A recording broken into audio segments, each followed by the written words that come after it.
نحمده ونستعينه ونستغفره ونعوذ بالله من شرور أنفسنا ومن سيئات الله وبركاته মনিবের দরবারে লাখো কোটি শুকর আদায় করি যে মহান আল্লাহ রব্বুল ইজ্জত ওয়াল জালাল আমাদেরকে কোরআনে কারীমের মাহফিলের উপস্থিত হওয়ার সৌভাগ্য দান করেছেন। তার দরবারে শুকরিয়া জানাই, মহব্বতের সাথে পড়ি আলহামদুলিল্লাহ। জোরে সোরে সমস্বরে একযোগে সকলে পড়েন আলহামদুলিল্লাহ। বন্ধুগণ, কোরআনে কারীমের উপরে দেশ এবং জাতির কল্যাণে অত্যন্ত তথ্য এবং তত্ত্বমূলক আলোচনা আপনারা শুনেছেন। চট্টগ্রামের জনপ্রিয় জননেতা, বিশিষ্ট ইসলামী চিন্তাবিদ জনাব হযরতুল আল্লাম মাওলানা মুবিনুল হক চৌধুরী সাহেব মদ্দুজুল্লাহুল আলী, তারপরে এদেশে ইসলামী আন্দোলনের প্রথম সারির ব্যক্তিত্ব শেখুল হাদিস মুফাসসির কোরআন, আন্তর্জাতিক খ্যাতিসম্পন্ন ইসলামী চিন্তাবিদ জনাব আল্লামা হযরত মাওলানা আবুল কাসেম মোহাম্মদ সিফাতুল্লাহ দামাত বারকাতুহুল আলিয়া, তার কাছ থেকেও আপনারা গুরুত্বপূর্ণ আলোচনা শুনেছেন। আল্লাহ পাক এ সমস্ত আলোচনা দিয়ে যারাই এই মঞ্চে কথা বলেন, তাদের কথাগুলি দিয়ে আমাদেরকে ফায়দা হাসিলের তৌফিক আল্লাহ পাক দান করুন। যারা এই মঞ্চে দাঁড়িয়ে জনতার উদ্দেশ্যে যারা কথা বলেন, দ্বীনের কথা, ইসলামের কথা, আল্লাহর কথা, রাসূলের কথা, আল্লাহ পাক তাদের সকলকে হায়াতে তাইয়্যিবা দান করুন। তাদের কথা বলার যোগ্যতাকে আল্লাহ পাক আরো বাড়িয়ে দিন। মানুষের কাছে তাদের গ্রহণযোগ্যতা আল্লাহ পাক বাড়িয়ে দিন।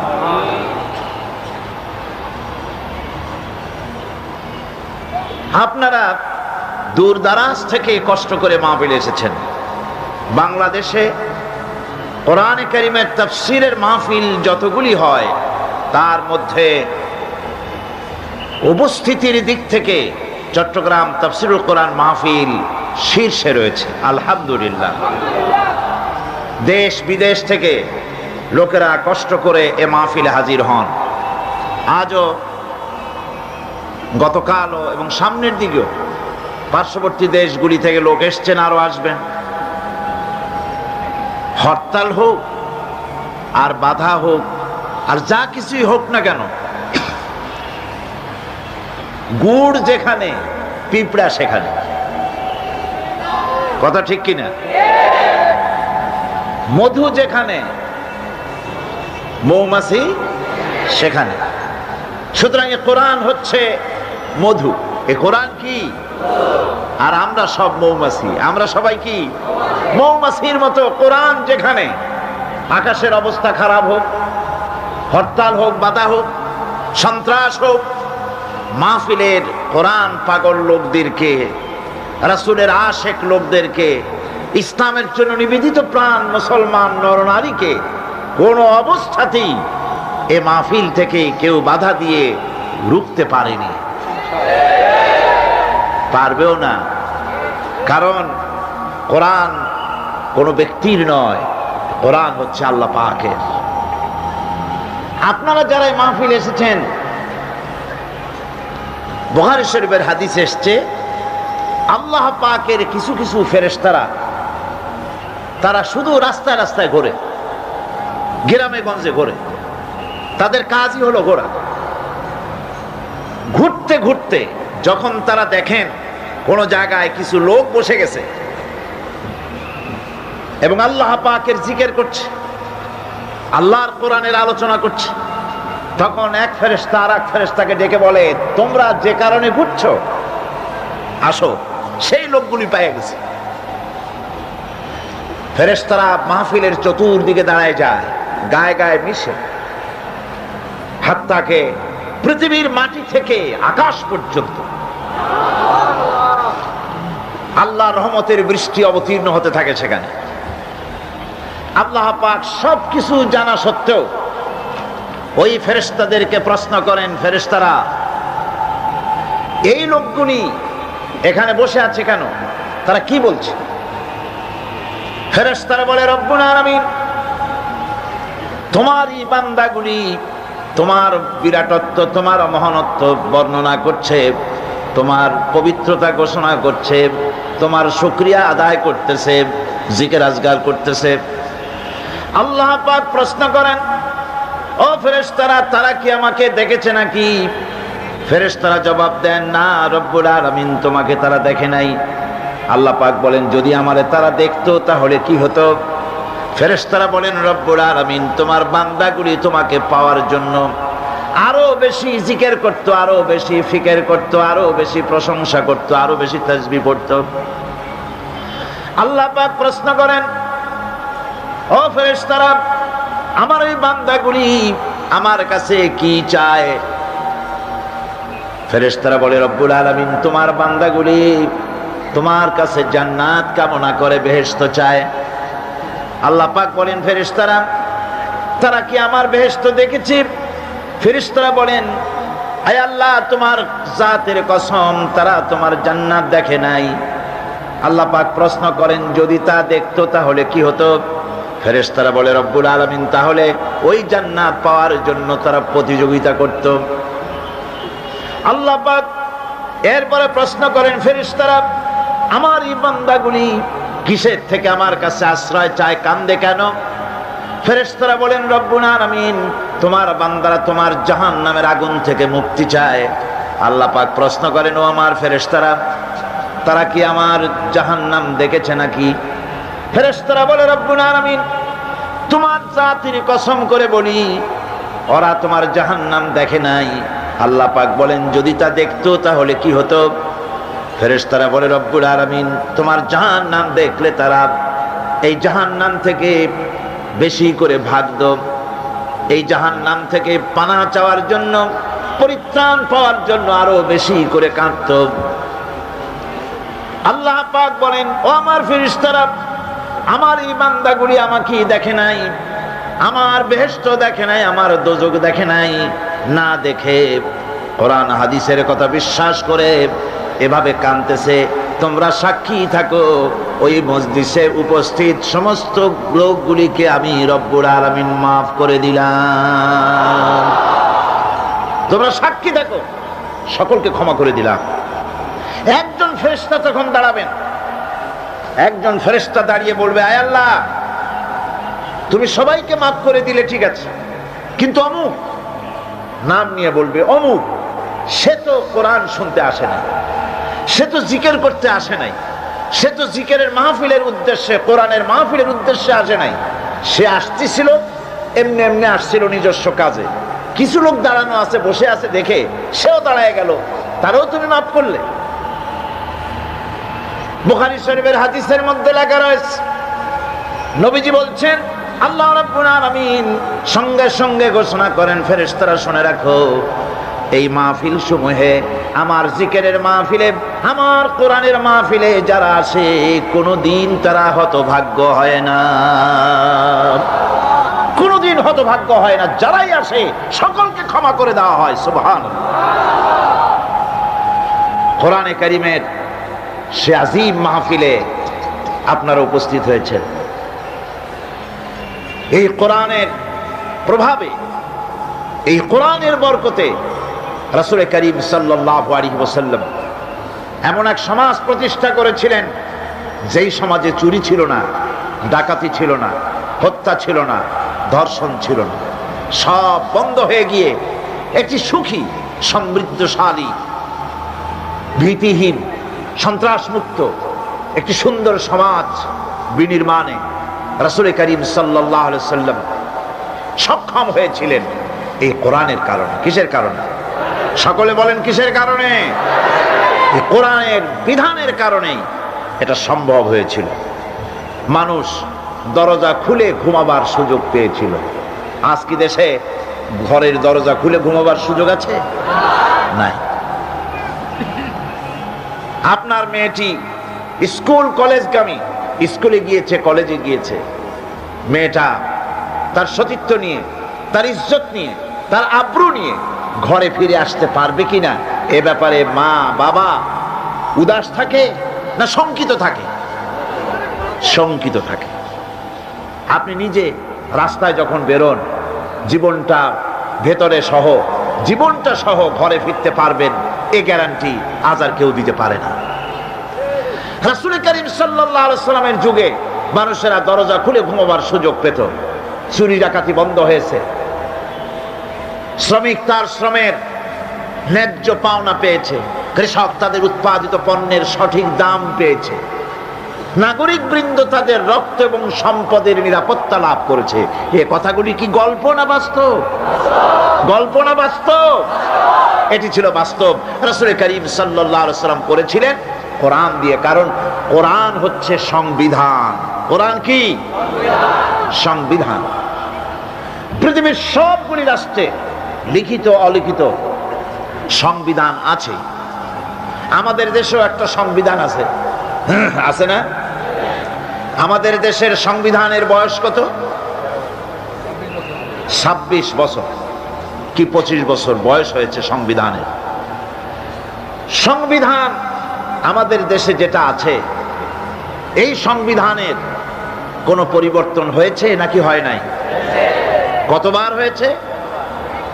মোট 13 বার সংবিধান পরিবর্তন হয়েছে, অ্যামেন্ডমেন্ট এসেছে, সংশোধন করা হয়েছে। ভবিষ্যতে আর হবে না। জি, হবে। অপেক্ষা থাকুন, ওয়েট এন্ড সি কতবার হয় তাই দেখুন। কিন্তু আল্লাহ পাকের সংবিধান, যার নাম কোরআন, এই সংবিধানের নাম কি? কোরআন। নাজিল হয়েছে কত বছর? 1400 বছর। কোরআনে কারীম অবতীর্ণ হলো পৃথিবীর বুকে। আজ পর্যন্ত কোরআনে কারীমের কোন অ্যামেন্ডমেন্ট আসে নাই। পৃথিবীর কোন মানুষ বলতে পারে নাই কোরআনের এই আইনটি বর্তমান যুগে চলতে পারে না, এটাকে পরিবর্তন করা হোক। আমি নতুন করে একটা সুন্দর বানাইছি, কোরআনের চাইতে ভালো, সেটারে ঢুকানো হোক। বলতে পেরেছে? পারে না। ভবিষ্যতে পারবে? পারবে। বাংলাদেশের সংবিধান পরিবর্তন হতে হতে, অ্যামেন্ডমেন্ট হতে হতে হয়তো এমন সময় আসতে পারে যে এর অরিজিনাল কি তা হারায় যাবে। নট আনলাইকলি, হতে পারে যে কোরআন হচ্ছে সবচাইতে মাজলুম কিতাব। আপনি বলেন, আপনি বলুন যে কারো অসুখ হলো, ডাক্তার প্রেসক্রিপশন দিল, রোগী সেই প্রেসক্রিপশন বোতলের মধ্যে ভিজায় যদি খায়, রোগী যদি সেই প্রেসক্রিপশন মাদুলির মধ্যে ঢুকায়া গলায় ঝুলায় রাখে, এমন রোগী সম্পর্কে আপনার ফতোয়া কি হবে? কি বলবেন? বলবেন পাগলের মাথা খারাপ হয়েছে। তা না হলে প্রেসক্রিপশন বোতলে ভিজায় খায় মানুষে, করছে কি? আল্লাহ রাব্বুল আলামিন কোরআনে কারীমকে দুনিয়ার মানুষের জন্য সংবিধান হিসাবে অবতীর্ণ করলেন, আর আমরা ব্যবহার করলাম কোরআনকে। পানির মধ্যে ভিজিয়ে খেলাম, পান করলাম। কোরআনে কারীমকে মাদুলির ভিতরে ভরে গলার মধ্যে ঝুলিয়ে রাখলাম, চুমা খাইলাম, মাথায় লাগাইলাম। কোরআন পড়লাম না, বুঝলাম না, আমল করলাম না। এই কোরআন আল্লাহ রাব্বুল আলামিন তামাম পৃথিবীর মানুষের জন্য অবতীর্ণ করেছেন। হিন্দু, খ্রিস্টান, বৌদ্ধ, নাসারা কেউ বাদ নাই। পৃথিবীর যারা মানুষ তাদের সকলের জন্য হচ্ছে আল কোরআন। মানুষের তৈরি করা মতবাদ দিয়া যদি শান্তি হতো পৃথিবীতে, তাহলে পৃথিবীতে শান্তির প্রচেষ্টা কেউ কম করে নাই, গতকাল বলেছি। কিন্তু সব ব্যর্থ হয়েছে। সব কি হয়েছে? ব্যর্থ হয়ে গিয়েছে। সফল হতে হলে কোরআনের কাছে আসতে হবে, একথা বিশ্বাস করতে হবে যারা ক্ষমতায় আছেন, যারা রাজনীতি করেন, সকলকেই একথা বিশ্বাস করতে হবে। মন গড়া আইন দিয়ে দেশ চলতে পারে না। যেমন আমার মন গড়া কোনো চিন্তা দিয়ে মাইক অপারেট করলে মাইক চলবে না। আমি যদি আমার চিন্তা অনুযায়ী এটারে লাগাই, আমি যদি মনে করি যে এতটুকু ছোট ছোট মাইক্রোফোন এগুলা কি কথা টানতে পারবে নাকি, এর থেকে এগুলা বাদ দিয়া বড় বড় চুঙ্গাগুলি আনিয়া বক্তার মুখের উপরে ধরো, আওয়াজ জোরে বের হবে। এরকম করলে হবে নাকি? উল্টা বক্তাটারে মারিয়ে ফেলবেন, তার বাঁচারও পথ থাকবে না। টেলিভিশন যদি খারাপ হয়, গাড়ি যদি খারাপ হয়, ওর এক্সপার্ট আছে, তার কাছে যেতে হবে, সে ভালো করার পদ্ধতি তার জানা আছে, ভালো করে দেবে। পৃথিবী তৈরি করেছেন আল্লাহ, মানবগুলি সৃষ্টি করেছেন আল্লাহ, চলবে কিভাবে এইটা কোথাকার কোন কসিমুদ্দি সলিমুদ্দি, কেটা প্রেসিডেন্ট হইল, কেটা প্রধানমন্ত্রী হইল, কেটা কি হইল আর না হইল, আর তারা বললো এইভাবে চালাও সেইভাবে চালাও। মানুষের মরণ ছাড়া বাঁচার কোনো পথ থাকবে না। দেশকে পরিচালিত করতে হলে শান্তিপূর্ণ উপায়ে যদি দেশ চালাতে কেউ চায়, তাহলে কোরআনের বিকল্প, রাসূলের বিধানের, আল্লাহর বিধানের বিকল্প বিশ্ববাসীর কাছে কিছুই নাই। আপনারা যদি আমাকে বলেন যে ইউরোপ আমেরিকা অবস্থাটা কি, সেখানে তো কোরআনের আইন নাই, তাহলে সেই দেশ চলে কেমনে, সে দেশ চলে কেমনে, এই প্রশ্নটা আপনারা অবশ্যই আমাকে করার হক রাখেন। ব্রিটেন আমেরিকা কিভাবে চলে, সেখানে তো কোরআনের আইন চলে না। হ্যাঁ, আপনার প্রশ্ন সঠিক, কিন্তু জেনে রাখুন, আমি যদি পাল্টা প্রশ্ন করি, আপনারা বলেন তো পৃথিবীতে সবচাইতে পাগল কোথায় বেশি, আপনারা জবাবে বলবেন আমেরিকা। পৃথিবীতে সবচাইতে মেন্টাল হসপিটাল বেশি কোথায়? আমেরিকায়। মানুষ জনমের মতো পাগল হইতেছে। এই পাগল হয় কেন? এই পাগল হচ্ছে এই কারণে শান্তি নাই। কি নাই? শান্তি নাই। শান্তির পায়রাগুলো আজ সরাহত। শান্তি তো কতগুলি পায়রার নাম নয়, অথবা কতগুলি বেলুনের নাম নয়। এগুলি কোন নেতা বা নেত্রী কতগুলি পায়রা ধরে বাতাসে উড়ায় দিল আর শান্তির বন্যায় জনগণ ভেসে গেল, এমনটি তো নয়। এই শান্তি আজ আমেরিকার মতো সমৃদ্ধ দেশ জনগণকে শান্তি দিতে পারে নাই। স্বামী তার স্ত্রীকে বিশ্বাস করে না, স্ত্রী স্বামীকে ভক্তি করে না, মা বাপ তার সন্তানকে স্নেহ করে না, সন্তান তার মা বাপকে শ্রদ্ধা করে না। মানুষ একটু শান্তি পায় ঘরে গিয়ে, সেই ঘরে চরম অশান্তি যায়, দেখে বউ আর একজনের সাথে, স্ত্রী দেখে তার স্বামী আর এক মহিলার সাথে। মানুষগুলি এখন মরার জন্য পাগল হয়েছে। আপনারা শুনে অবাক হবেন, গত জুলাই মাসের the far eastern economic review পত্রিকার ভেতরে এসেছে, আমেরিকার 10,000 সাদা আমেরিকান হোয়াইট হাউসের সামনে গিয়ে তারা বিক্ষোভ প্রদর্শন করেছে, দাবি জানিয়েছে সরকারের কাছে যে আমাদেরকে আত্মহত্যা করার অধিকার দেওয়া হোক, আইনগত অধিকার। আত্মহত্যা করার সেখানে বিধান নাই। তারা বলছে আত্মহত্যা করার অধিকার দেওয়া হোক, কারণ পৃথিবীর বুকে বেঁচে থাকলে শান্তি পাবো না, মরলে বোধহয় শান্তি হবে। এটা তাদের ধারণা, কিন্তু মরলে আরো যন্ত্রণা আছে। শান্তি ওখানেও নাই, যেহেতু কামটা করছে খারাপ। কাম করছে কি খারাপ, শান্তি নেই। হায় হায়, অশান্তি এমন ভাবে তাদের পেয়ে বসেছে, অবাক হবেন। আল্লাহর মেহেরবানি, প্রতি বছর সেখানে দাওয়াত হয়, আর আমি আমার চোখে দেখি মানুষগুলির অবস্থা। যুবকগুলি, যুবতীগুলি মাথার চুলগুলিকে আটা মাখাইয়া তাতে রং দিয়ে তাল পাতার মতো খাড়া করছে। কেউ বা মাথার পেছনের চুলগুলি ছোট ছোট করে ছেটে ওখানে বাড়ির টেলিফোন নম্বর, রোড নম্বর লিখে দিয়েছে। অবাক কাণ্ড অবস্থা এই। আমি বলে থাকি যে শয়তানে যদি এই দৃশ্য দেখে, বেচারা শয়তান গাছের সাথে হেলান দিয়া খালি কানবে আর বলবে যে আল্লাহ, আমি শয়তান হইয়া দুনিয়া এসে লাভটা হইল কি? এগুলি তো মারাত্মক শয়তান। উলঙ্গপনা, বেহায়াপনা, অশ্লীলতায় ছেয়ে গেছে। শান্তি নাই, ইউরোপে নাই, আমেরিকায় নাই।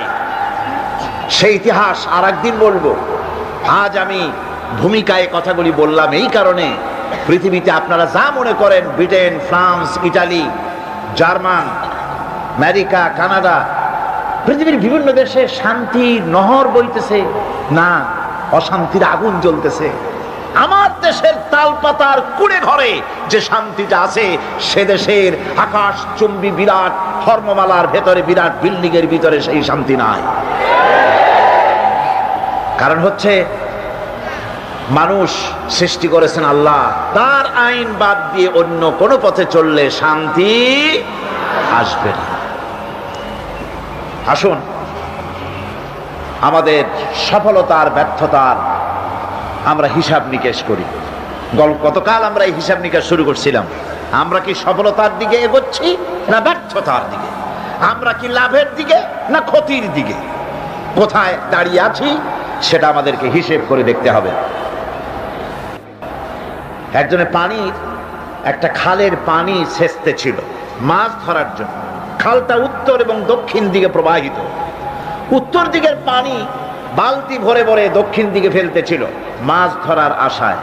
সন্ধে নাগাদ পানি ছেচে তারপর পেছনের দিকে তাকিয়ে দেখে সর্বনাশ, সামনেও যত পানি পেছনেও তত পানি। আচ্ছা, এই কষ্ট করলো অথচ পিছনের পানি কমলো না, এর কারণটা কি আপনারা বের করতে পারেন? কি?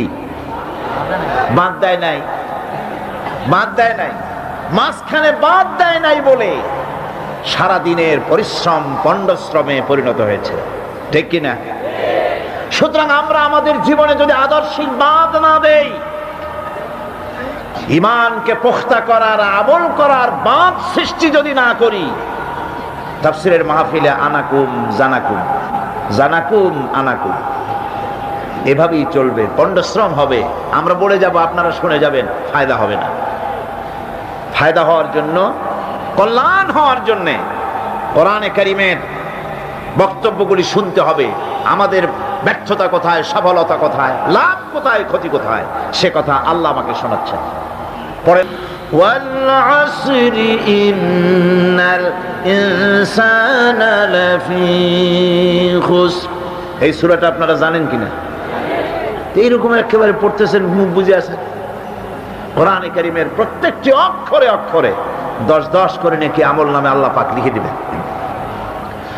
ওয়াল আসরি ইন্নাল ইনসানা লাফি খুসর ইল্লাল্লাযীনা আমানু ওয়া আমিলুস সালিহাতি ওয়া তাওয়াসাউ বিল হাক্কি ওয়া তাওয়াসাউ বিস সাবর। সাদাকাল্লাহুল আযীম। আল্লাহ পাক ঘোষণা করেছেন, আল্লাহ কসম করেছেন, গতকালে কথাগুলি আমি বলেছি, গোটা বিশ্বের সমগ্র মানব গোষ্ঠীর জীবন কি ক্ষতিগ্রস্ত, মনে নাই? জীবন কি ক্ষতিগ্রস্ত, ব্যর্থ। এই জীবন সফল হতে পারে, এই ব্যর্থতার ইতিহাস গতকাল শুনেছি। আজকে বলবো সফলতার কথা। এই ব্যর্থতা থেকে, এই ক্ষতি থেকে যদি বাঁচতে চাই কিনা? কারা কারা চাই দেখাই তো হাত। কারা কারা চাই ক্ষতির হাত থেকে বাঁচতে চাই? কারা? আলহামদুলিল্লাহ, হাত নামান। ক্ষতির হাত থেকে যারা বাঁচতে চান, আল্লাহ রাব্বুল আলামিন তাদের জন্য ফর্মুলা পেশ করেছেন, ইল্লাল্লাযীনা আমানু ওয়া আমিলুস সালিহাতি ওয়া তাওয়াসাউ বিল হাক্কি ওয়া তাওয়াসাউ বিস সাবর।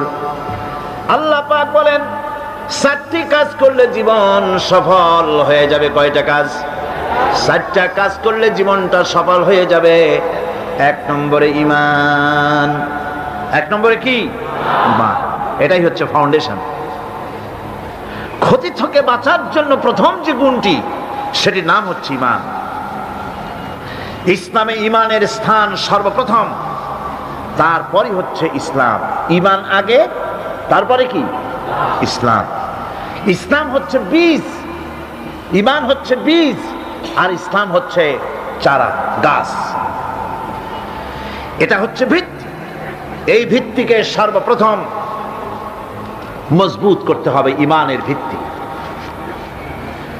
ঈমানের ভিত্তি দুনিয়ায় ঈমানের আহ্বান জানাবার জন্যই আল্লাহ রাব্বুল আলামিন সমস্ত নবী এবং রাসূলদেরকে পৃথিবীতে পাঠিয়েছেন ঈমানের আহ্বানের জন্য।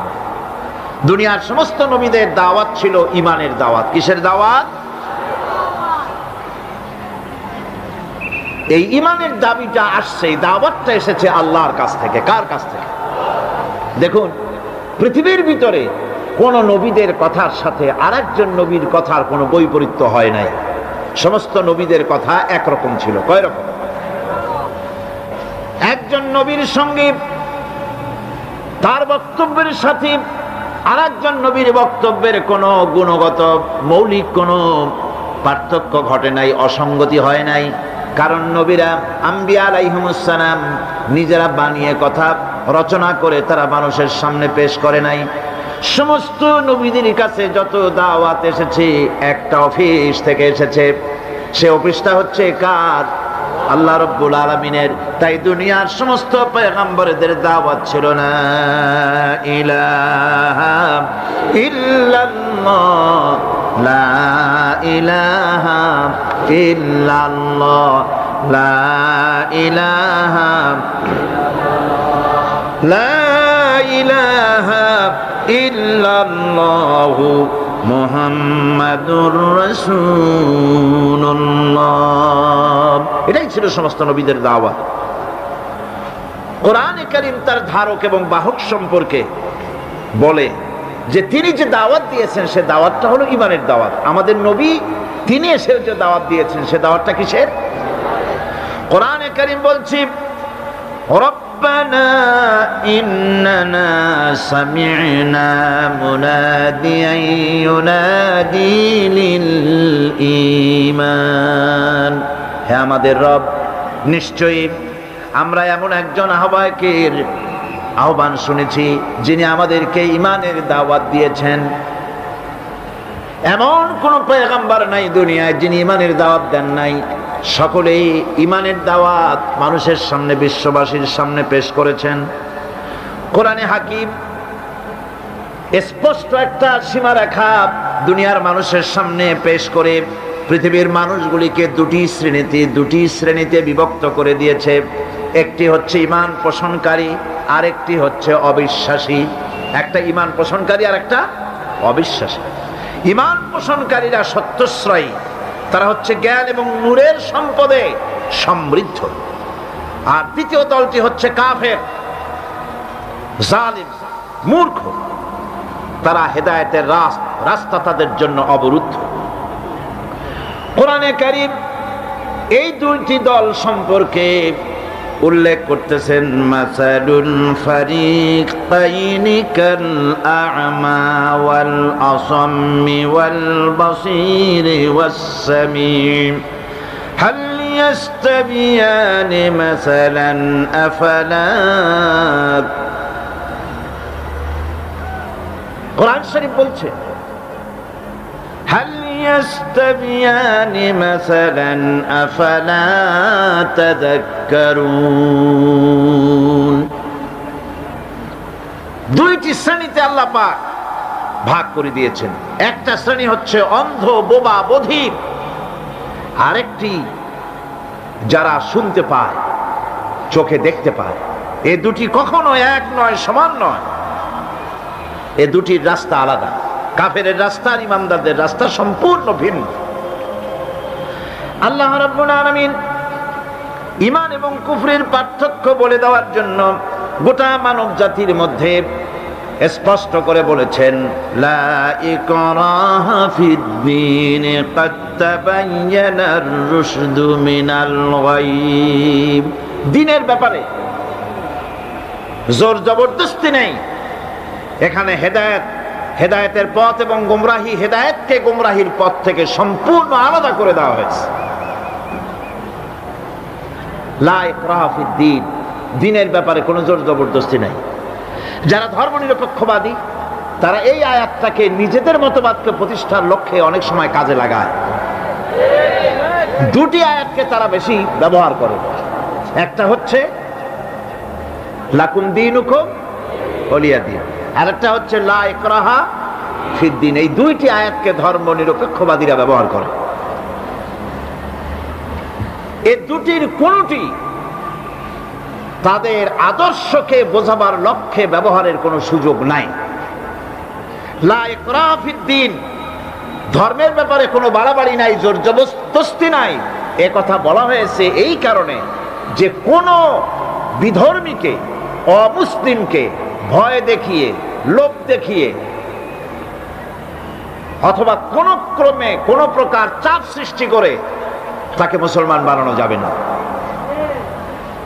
এমনকি সূরা তওবার মধ্যে এসেছে, যুদ্ধ চলাকালীন সময়, জিহাদ চলাকালীন সময় কোন অমুসলিম যদি ইসলাম জানার জন্য তোমাদের তাঁবুতে আসে, তাহলে তুমি তাকে ইসলাম বুঝাও। ইসলাম শোনার পরে যদি মেনে নেয় ভালো কথা, আর যদি না মানে তাকে তার তাঁবু পর্যন্ত ফিরে যেতে চাও, ফিরে যেতে দাও। মাঝপথে তাকে আক্রমণ করা যাবে না। ধর্মের ব্যাপারে কোনো বাড়াবাড়ি নাই। লা ইকরাহ ফিদ্দীন, এর দ্বারা ধর্ম নিরপেক্ষতার কোনো কথা বোঝানো হয়নি। আর লাকুম দীনুকুম ওয়ালিয়া দীন, এটা ছিল কাফেরদের সেই বক্তব্যের প্রেক্ষিতে যেখানে কাফেরেরা বলেছিল মুহাম্মদ সাল্লাল্লাহু আলাইহি ওয়াসাল্লাম, আসুন আমরা এক কাজ করি, সেটা হলো ধর্ম নিয়ে আমাদের মধ্যে যে বাকবিতণ্ডা হচ্ছে, আমরা ধর্মকে 50-50 ভাগ করে নিই। কিছুদিন আমরা গিয়া আপনার আল্লাহরে সেজদা দেই, আর কিছুদিন আপনারা আমাদের মূর্তিগুলিকে প্রণাম করুন। এই প্রস্তাব যখন রাখল, আল্লাহ রাব্বুল আলামিন সূরা কাফিরুন অবতীর্ণ করে দিলেন, কুল ইয়া আইয়ুহাল কাফিরুন লা আ'বুদু মা তা'বুদুন। হে কাফেরেরা, হে অবিশ্বাসীরা, নবী আপনি বলুন, হে অবিশ্বাসীরা, তোমরা যার ইবাদত করো আমরা তার ইবাদত করি না, আবার আমরা যার ইবাদত করি তোমরাও তার ইবাদত করো না। সুতরাং লাকুম দীনুকুম ওয়ালিয়া দীন, সুতরাং তোমাদের দিন তোমাদের জন্য, আমাদের দিন আমাদের জন্য। এখানে নিরপেক্ষতার কথা বলা হয় না, এখানে পক্ষের কথা বলা হয়েছে। কিসের পক্ষ? ধর্মের পক্ষ। কিসের পক্ষ? হিন্দু, খ্রিস্টান, বৌদ্ধ, তোমরা তোমাদের ধর্মের পক্ষে থাকো। মুসলমান, তোমরা তোমাদের ধর্মের পক্ষে থাকো। ধর্মের ব্যাপারে নিরপেক্ষ হওয়ার কোনো সুযোগ নাই। আছে নাকি সুযোগ? আমি পার্লামেন্টে বলেছি এই কথা, যে একটা ধর্মের উপরে বিশ্বাস করে নিজেকে একটা ধর্মের পক্ষের ব্যক্তি হিসাবে ঘোষণা করে কেউ বলছে, দাবি করছে আমি হিন্দু, কেউ বলছে আমি বৌদ্ধ, কেউ বলছে আমি খ্রিস্টান, কেউ বলছে আমি মুসলমান। নিজেকে একটা ধর্মের বিশ্বাসী ঘোষণা করার পর আমি ধর্ম নিরপেক্ষ, এই কথাটা মিথ্যা, বানোয়াট, জালিয়াতি, প্রতারণা, মুনাফিক। কোন ধর্মের অনুসারী ব্যক্তি ধর্ম নিরপেক্ষ হতে পারে না। কেবলমাত্র নাস্তিক, যারা আল্লাহরে মানে না, আল্লাহকে স্বীকার করে না, ওরা বলতে পারে আমরা ধর্ম নিরপেক্ষ, ধর্মের ব্যাপারে আমরা নিরপেক্ষ, গুলো মানি না, বিশ্বাস করি না। কিন্তু যারা ধর্মে মানে, সেদের যে ধর্মেরই হোক না কেন, সে ব্যক্তি ধর্ম নিরপেক্ষ যদি দাবি করে, এটা মিথ্যে কথা, এটা মুনাফিকি ছাড়া কিছু হতে পারে না। মুসলমানকে, যে কোনো জাতিকে যে ধর্মে আছে ধর্মের পক্ষে থাকার কথাই বলা হয়েছে। এখন আমি বলতেছিলাম ইমানের কথা। ইমান আগে আনতে হবে। ইমান সম্পর্কে আল্লাহ রাব্বুল আলামিন বলতেছেন, ইমান হলো আগে, তারপরে ইসলাম। আবার ইমান আনার আগে আবার কুফরি একটা শব্দ আছে, সেটা হলো ফামান ইয়াকফুর বিত্তাগুতি ওয়া ইউমিন বিল্লাহি ফাকাদ ইসতামসাকা বিল উরওয়াতিল উসকা লা ইনফিসামা লাহা ওয়াল্লাহু সামিউন আলীম।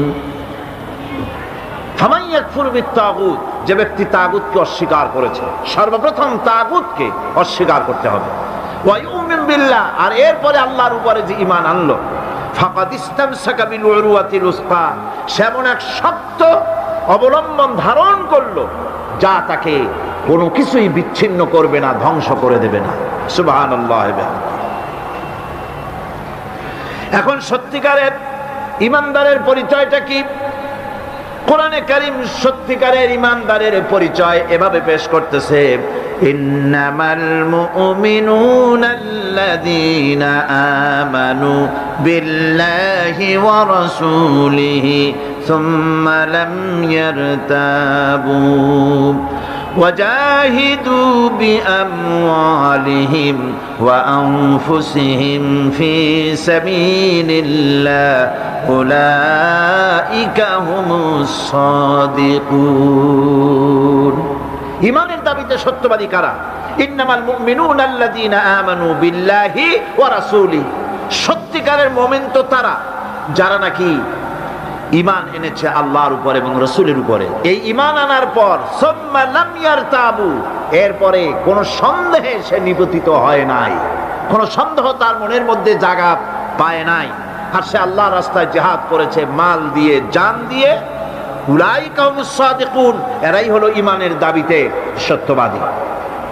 সুম্মা লাম ইয়ারতাবু, অথবা এক বিন্দু সন্দেহ মনের মধ্যে জায়গা দেয় নাই, অর্থাৎ ঈমান আনছি কার উপরে? আল্লাহর উপরে। কার উপরে?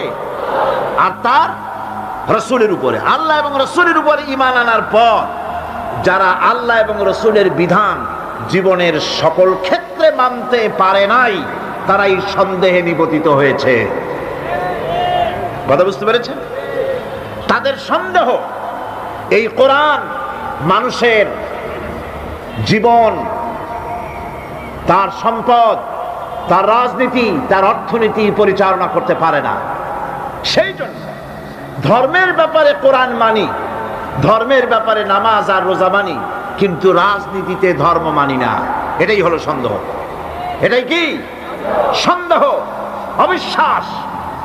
জীবনকে তারা দুইটা ভাগ করেছে, এক ভাগ রাজনীতির জন্য আর এক ভাগ কিসের জন্য? ধর্মের জন্য। জীবনকে এভাবে দুইটা ভাগ করার কোন অধিকার দেওয়া হয় নাই। যারাই মুখে উচ্চারণ করেছে লা ইলাহা ইল্লাল্লাহু মুহাম্মাদুর রাসূলুল্লাহ, জোরে সোরে পড়েন লা ইলাহা ইল্লাল্লাহু মুহাম্মাদুর রাসূলুল্লাহ। যারা জীবনকে, যারা নাকি ঈমান এনেছে, কালেমা বিশ্বাস করেছে, আল্লাহ এবং রাসূলের প্রতি ঈমান এনেছে, জীবনকে দুইটা ভাগ করার কোনো অধিকার নাই। যার কথা মতো নামাজ পড়ব, তার কথা মতোই রাজনীতি করব। যার কথা মতো হজ করব, যাকাত দিব, তার কথা মতো পার্লামেন্ট চালাবো। যার কথা মতো হজ করব, যাকাত দিব, সেজদা দিব, তার কথা মতোই বঙ্গভবন আর সেক্রেটারিয়েট চালাবো। যাকে মানি, যে আল্লাহরে সেজদা করি সারা জীবন, যে রাসূলকে মানি আমার নেতা হিসাবে, রাসূল হিসাবে, সে আল্লাহ এবং রাসূলের হুকুম অনুযায়ী আমার কোর্ট কাছারি, আদালত, শিক্ষাঙ্গন চালাবো। এটা যদি চালাই তবে আমি মুমিন, আর যদি না চালাই, সন্দেহে যদি নিপতিত হয়ে যায় যে কোরআন থাকবে মসজিদে, আমার পার্লামেন্টে কোরআন ঢুকতে পারবে না। কোরআন পার্লামেন্ট শুরু হওয়ার সময় একবার তেলাওয়াত হবে, কিন্তু তা আমল করা হবে না। অনুষ্ঠানগুলি শুরু হবে কোরআন দিয়ে, কিন্তু তা আমল করা হবে না। কোরআন তেলাওয়াত করে ব্যবসা প্রতিষ্ঠান উদ্বোধন করা হচ্ছে, কিন্তু সুদের টাকা দিয়ে ব্যবসা প্রতিষ্ঠান বানানো হলো। বিবাহ পড়ানো হচ্ছে কোরআনের আয়াত দিয়ে, কিন্তু যৌতুক গ্রহণ করা হারাম, সেই যৌতুক দিয়ে বিয়ে উদ্বোধন করা হলো। এমনি সকল ক্ষেত্রে নাফরমানি করে যে ঈমানের দাবি করলো, এই ঈমান ঈমান নয়, এর নাম মুনাফিকি। এই মুনাফিকি থেকে বাঁচতে হবে। সন্দেহের দানা বাঁধলে চলবে না, বিশ্বাস করতে হবে আমার কোরআনের নাম সংবিধান, এই কোরআন দিয়ে পার্লামেন্ট চলবে। চলবে না?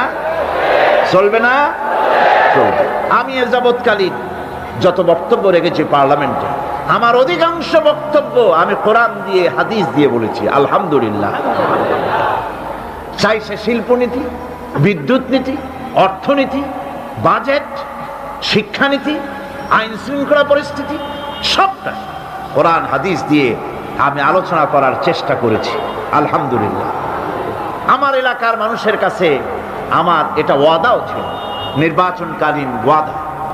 আমি এই ওয়াদা করি নাই যে আপনারা আমাকে ভোট দেন, আমি আপনাদেরকে মুটকির মতো বিশাল রসগোল্লা বানায় দেব, গরুর গাড়ির চাকার মতো জিলাপি বানায় দেব, এইসব কথা বলিনি।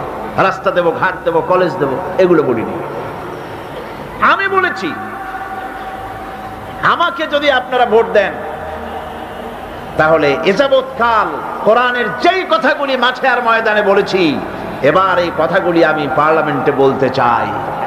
আপনারা যদি ভোট না দেন, পার্লামেন্টে যত বড় পীর হোক, মৌলানা সাহেব হোক, কথা বলতে পারবে না। আপনাদের ভোটটা দরকার। আমার জনগণ, আমার এলাকার পিরোজপুরবাসী আলহামদুলিল্লাহ তারা জান বাজি রেখে আমাকে ভোট দিয়েছে।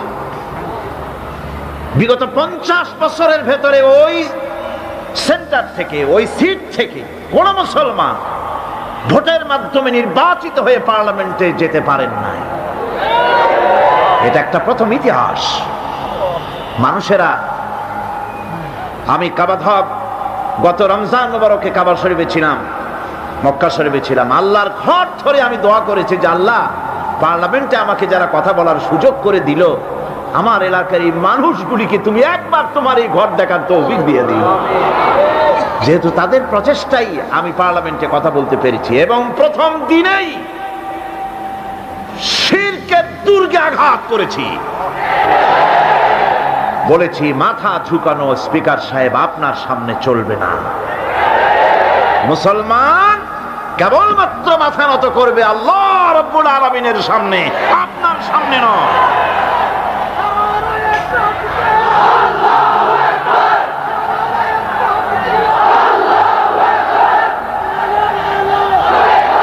আল্লাহ পাকের মেহেরবানি, আল্লাহ পাকের মেহেরবানি যে আমার এই উপলব্ধি হয়েছে। এই উপলব্ধি আগেও ছিল, আমি এখন বুঝতে পারি ভালো করে। পার্লামেন্ট হচ্ছে সেই জায়গা যেখানে বসে গোটা জাতির ভাগ্যকে সুপ্রসন্ন করা যায়, হতভাগ্য দূর করে দিয়ে মানুষের জীবনকে সুখী সমৃদ্ধশালী করা যায় পার্লামেন্টে বসে। ওটা হলো সেই জায়গা, দুটোই করা যায়। ওখানে বসে গোটা জাতিকে অশান্তির আগুনে দাউ দাউ করে জ্বালানো যায়, ওখানে বসে ব্যবসায়ীদের সর্বনাশ করা যায়। এই পার্লামেন্টে বসে আইন পাশের মাধ্যমে গোটা জাতির ভাগ্যকে বদলে দিতে পারে মুহূর্তের ভিতরে। সে আইনটা হবে কোরআনের আইন। কিসের আইন? এটা যদি পার্লামেন্টে এই আইন পাশ হয়, গোটা জাতির ভাগ্য বদলে যাবে, নইলে ভাগ্য বদলাবার সম্ভাবনা নাই।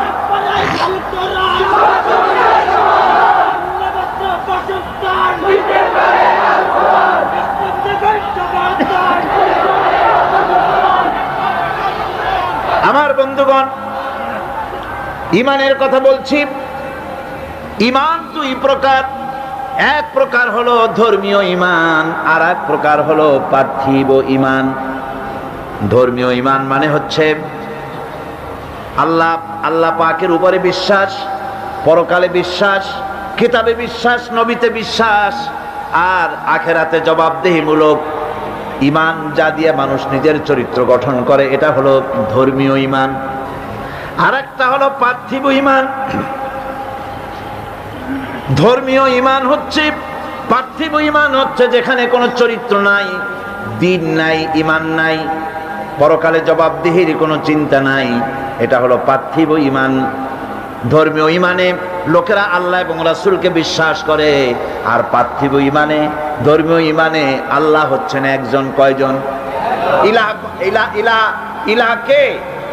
আল্লাহ। ইলাহ হচ্ছেন এক, ইলাহ এক, আল্লাহ এক। আল্লাহ এক এবং একক। আল্লাহ হচ্ছেন এক, একক। ধর্মীয় ইমানে যারা বিশ্বাসী তারা আল্লাহ রাব্বুল আলামিনকে এক হিসাবে জানে। আর যারা পার্থিব ইমানে বিশ্বাসী তাদের ইলাহ হতেছে চারজন, তাদের খোদা হচ্ছে চারটা। কয়টা খোদা? চারটি খোদা, চারটি মাবুদ তাদের। এই চারটি খোদা কি তারা চারটি মাবুদের ইবাদত করে তারা চলে। তাদের প্রথম মাবুদ হচ্ছে, তাদের বড় খোদা হচ্ছে তাদের দেশ, তাদের জাতি।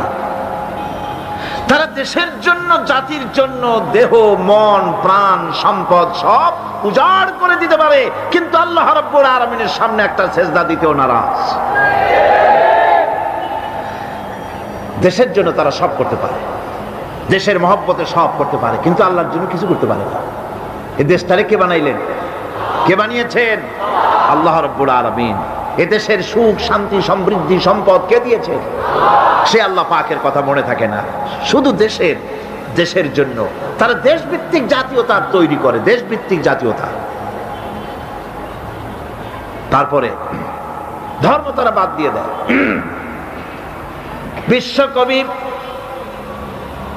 ডক্টর আল্লামা ইকবাল রহমাতুল্লাহ আলাইহি তিনি সুন্দর করে বলেছেন, কম মজহব সে है मजहब जो नहीं तुम भी नहीं, कौम मजहब से है मजहब जो नहीं तुम भी नहीं, जज्बे बाहम जो नहीं महफिल अंजुम भी नहीं। ধর্মেতে হয় জাতির গঠন, ধর্ম নাই তো তুমিও নাই, নাইকো যদি মাধ্যাকর্ষণ, গ্রহ সূর্য ভূমিও নাই। ধর্ম দিয়ে জাতির গঠন হয়, ধর্ম হচ্ছে ভিত্তি, তারপরে জাতি। আমি তো আগে মুসলমান, তারপরে আমি বাংলাদেশি। আমি আগে কি, তারপরে কি? আমি বাংলাদেশি। প্রথমে ধর্ম, আমি মুসলমান। এই ধর্ম যদি থাকে আমার জাতীয়তা টিকবে। আমার ধর্ম ছাড়া যদি জাতীয়তা গড়ি, সেই জাতীয়তা মিক্স আপ হয়ে যাবে, সেখানে আমার স্বাতন্ত্র্য, আমার অস্তিত্ব, আমার স্বকীয়তা বজায় থাকবে না। যেমন মাধ্যাকর্ষণ, ল অফ গ্র্যাভিটেশন আছে বলে চন্দ্র, সূর্য, গ্রহ, নক্ষত্র সব টিকে আছে, ঠিক কিনা? মাধ্যাকর্ষণ যদি না থাকে, গ্রহ, উপগ্রহ, নক্ষত্র, সৌররাজি, solar system, whole solar system, galaxy, milky way, পৃথিবী, যা কিছু আল্লাহ সৃষ্টি করেছেন সব ধ্বংসস্তূপে পরিণত হয়ে যাবে। আল্লাহ পাক এটাকে মাধ্যাকর্ষণ শক্তির মাধ্যমে এটাকে টিকায় রেখেছেন। এটা আল্লাহর কুদরত। এরকম অসংখ্য মাধ্যাকর্ষণ বানিয়েছেন, শুধু পৃথিবীর মাধ্যাকর্ষণ নাই, অন্যান্য গ্রহগুলিরও মাধ্যাকর্ষণ আছে, একটা আর একটাকে ধরে রাখার জন্য। মাধ্যাকর্ষণ আছে বলেই যেমন সব আছে, ধর্ম আছে বলে জাতি আছে। ধর্ম থাকবে না, এই জাতীয়তার 4 পয়সার কোনো দাম। এজন্য কবি বলতেছেন, আল্লামা ইকবাল আরো সুন্দর করে বলতেছেন, ইনতাজা খুদামু মে বড়া সবসে वो वतन है, ইনতাজা খুদামু মে बड़ा सबसे वो वतन है, जो इसका पिरहन है वो मजहब का काफन है। इंताजा खुदाऊ बड़ा सबसे वो वतन है। এই টাটকা খোদাগুলির মধ্যে, ওদের যে 4টা খোদা, সেই 4টা তাজা টাটকা খোদাগুলির মধ্যে সবচেয়ে বড় খোদা হলো ওয়াতান, দেশ। দেশের জন্য গান রচনা করে, দেশের পাখির জন্য গান রচনা করে, দেশের গাছের জন্য গান রচনা করে, দেশের প্রবাহিত নদী নালার জন্য গান তৈরি করে। কিন্তু এই সৌন্দর্য যিনি সৃষ্টি করলেন সেই আল্লাহর নামে একটা অক্ষরও লিখতে রাজি না। সুতরাং আইন তৈরি করার ইখতিয়ার হচ্ছে আল্লাহ পাক, মানুষগুলি তো আল্লাহ।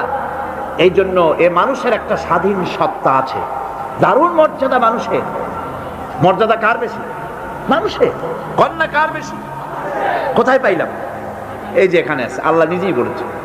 আল্লাহ রাব্বুল আলামিন বলেন, ওয়া লাকাদ কাররামনা বানি আদম, আদম সন্তানকে আমি মর্যাদা দিয়েছি, সম্মানিত করেছি, সব থেকে সম্মানিত করেছি আদম সন্তান এই মানুষগুলিকে, আর সব থেকে সুন্দর করে বানাইছি আমি মানুষগুলিরে। সুবহানাল্লাহ। এত সম্মান দিলাম, আল্লাহ পাক মানুষকে এত সম্মান দিলেন। এই সম্মানিত জীব, এই মানুষগুলিকে রব্বুল আলামিন যত খাবার দিলেন, কোনো খাবার খোলা দেন নাই, যত খাবার দিয়েছেন সম্মানিত মেহমান বলে খাবারগুলো ঢেকে ঢেকে দিলেন। মেহমানের সামনে খোলা খাবার দেওয়া কোনো ভদ্রতা না? ভদ্রতা নয়। সম্মানিত মেহমান আল্লাহ পাকের মানুষগুলি, এই জন্য কলা দিলেন প্যাকেট করে, আম দিলেন প্যাকেট করে, কাঁঠাল দিলেন প্যাকেট করে, আনারস দিলেন কভার করে, ডালিম বেদানা আনার দিলেন প্যাকেট করে, যত খাবার দিলেন সব ঢেকে ঢুকে আল্লাহ পাক বান্দার সামনে হাজির করে দিলেন। তুমি আমার সৃষ্টির সেরা। আল্লাহ পাক যা বানিয়েছেন তার মধ্যে শ্রেষ্ঠ সৃষ্টি কে? সুতরাং সৃষ্টি করেছে আমি, এ মানুষগুলি আইন মানবে আল্লাহ পাকের। ইনিল হুকম ইল্লা লিল্লাহ, আইন চলবে কার? একমাত্র আল্লাহ রাব্বুল আলামিনের। সেই আইন মানলেই শান্তি হবে, নইলে শান্তি পাওয়া যাবে না। 2 নম্বরের পার্থিব ইমানদার, এই মানে বিশ্বাসী যারা, তাদের মাবুদ হলো দেশের আইন। আর 3 নম্বরে তাদের মাবুদ হলো তাদের নিজের নফস, প্রবৃত্তি, মন চাহি জিন্দিগি যাপন করে। মন যেদিকে চায় সেদিকে চলো, চলো হাওয়া হায় জিধার কা, যেদিকের বাতাসের দিকে খুশি সেই দিকে চলো। আছে না একরকম মানুষ যারা বলে হুজুর মসজিদে যখন যাই খুবই ভালো লাগে, আবার সিনেমায় গেলেও খারাপ লাগে না। মিলাদ শরীফ যখন পড়ি তখনও মজা লাগে, আবার যখন কীর্তন শুনি তাও কিন্তু খারাপ লাগে না। ওয়াজ মাহফিল আসলেও ভালো লাগে, আবার গান শুনতে গেলেও মোটেও খারাপ লাগে না। এই সব মানুষগুলি সম্পর্কে শায়ের বলতেছেন, মসজিদ মে যাকে নামাজ পড়ো, হোটেল পে যাকে শরাব পিও। মসজিদ মে যাকে নামাজ পড়ো, হোটেল পে যাকে শরাব পিও, তাকি रहमान भी राजी रहे शैतान भी नाराज न हो। মসজিদে যাই নামাজ পড়ো আর পানশালায় গিয়া 1 গ্লাস পান করে আসো, যাতে আল্লাহ খুশি থাকে আর শয়তান বেটাও যেন নারাজ না হয়, পরে একটু খুশি খুশি রাখো। এই চিন্তা নিজের নফস এবং প্রবৃত্তিকে খুশি করা। ইট, ড্রিঙ্ক এন্ড বি মেরি, খাও পান করো ফুর্তি করো, নো ফুর্তি নো চিন্তা। দুনিয়া কা মজা লে লো, দুনিয়া তোমারি है। এই কয়দিনের দুনিয়া, এখানে তো থাকবো না, আমরা সবাই চলে যাব। এই বেলা ভাই মদ খেয়ে নাও, কাল নিশীতের ভরসা কই, চাঁদনি জাগিবে যুগ যুগ ধরি, আমরা তো আর রব না সই। সুতরাং যাওয়ার আগে জনমের মতো ঢালো, পাইকারি দরে খাও। এই নফস এবং প্রবৃত্তিকে খুশি করে তারা, আল্লাহকে ভয় করে না। নফস তাদের 3য় নম্বরের মাবুদ, আর 4র্থ নম্বরের মাবুদ হচ্ছে তাদের নিজস্ব জ্ঞান এবং বিচক্ষণতা। নিজেদেরকে জ্ঞানের হাড়ি তারা মনে করে, বুদ্ধির ঢেকি মনে করে, আমার চাইতে বুদ্ধিমান আর কে আছে। উলট পালট করে দেমা লুটে পুটে খাই, সে মনে করে আমি সব আমার বুদ্ধি দিয়ে সব টাইট করব, কেউ আমার ঠেকাইতে পারবে না। কাকের অভ্যাস, কাক চিটাগাঁয়ে কি বলে? কাউয়া। আচ্ছা বলে কাউয়া উর্দু শব্দ, বাংলায় বলে কাক। এই কাক তার খাদ্য গোপন করে কিভাবে দেখেছেন? আমি ছোটবেলায় দেখছি। কোথার থেকে খাদ্য নিয়ে আসলো চুরি করে, বা যে কোনো কায়দায় খাবার আনলো, খাবার এনে সে চালের মধ্যে অথবা কোনো তার গোপন জায়গায় ওটাকে গুজে রাখার সময় চোখ বন্ধ করে রাখে। তার ধারণা কেউ দেখলো না, চোখ বন্ধ করে রাখছে। এই সমস্ত বুদ্ধির ঢেকিগুলি তারা মনে করে নিজের জ্ঞানের উপরে তুষ্ট, আমার থেকে বুদ্ধিমান আর কে আছে। বুদ্ধিজীবী বুদ্ধি বেঁচে খায়। সুতরাং আমি তার নিজস্ব বুদ্ধি এবং বিচক্ষণতা এগুলি কি চূড়ান্ত মনে করে এর পেছনে তারা লেগে থাকে। এটা হচ্ছে তাদের 4র্থ নম্বরের মাবুদ। এখানে সত্য এবং সততার কোনো বালাই নাই, এখানে ন্যায় বিচার এবং ন্যায় নিষ্ঠা পরোপকারিতার কোনো বালাই নাই। মদ, জুয়া, বেশ্যাবৃত্তি, ব্যভিচার, চুরি, প্রতারণা, ডাকাতি, শয়তানি, বদমাশি, এখানে সব চলে। এখানে কোনো মানবতার প্রশ্ন নাই। এই চারটি খোদায় তারা বিশ্বাসী, যারা নাকি পার্থিব ইমানে ইমানদার। আর যারা ধর্মীয় ইমানদার তারা হচ্ছেন আল্লাহ এবং পরকালে বিশ্বাসী। এখন এই কথাটা মনে রাখতে হবে যে ইমান এমন এক বিষয় যা আবার মৌখিক দাবি করলেই হয় না। কেউ যদি পড়ে লা ইলাহা ইল্লাল্লাহ, মুসলমান কি হয়ে গেল? বলেন আপনি, ফতোয়া দেন হয়ে গেল? খেরাত নে গর কে ভি দিয়া লা ইলাহা ইল্লাল্লাহ তো क्या हासिल, दिलो निगाह मुसलमान नहीं तो कुछ भी नहीं। খেরাত নে গর কে ভি দিয়া লা ইলাহা ইল্লাল্লাহ, মুখে আসলো আর স্বতঃস্ফূর্তভাবে বলে ফেললো লা ইলাহা ইল্লাল্লাহ তো क्या हासिल, এতে কিছু এর দ্বারা কোনো উপকার হলো না। দিল নিগাহ মুসলমান হি তো কুছ ভি নেহি, অর্থাৎ তার মন, তার মস্তিষ্ক লা ইলাহাকে বিশ্বাস করলো না, আমল করলো না, এই কালেমা পড়ার কোনো দাম নাই।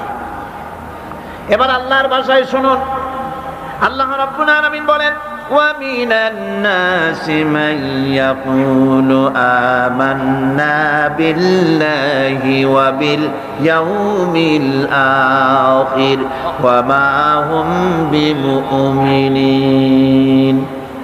আল্লাহ রাব্বুল আলামিন বলছেন, লোকেদের মধ্যে এমন অনেক লোক আছে যারা মুখে বলে আল্লাহর উপর ঈমান এনেছি, পরকালকে বিশ্বাস করেছি। আল্লাহ বলেন ওমা হুম বিমুমিনিন, এরা মুমিন না।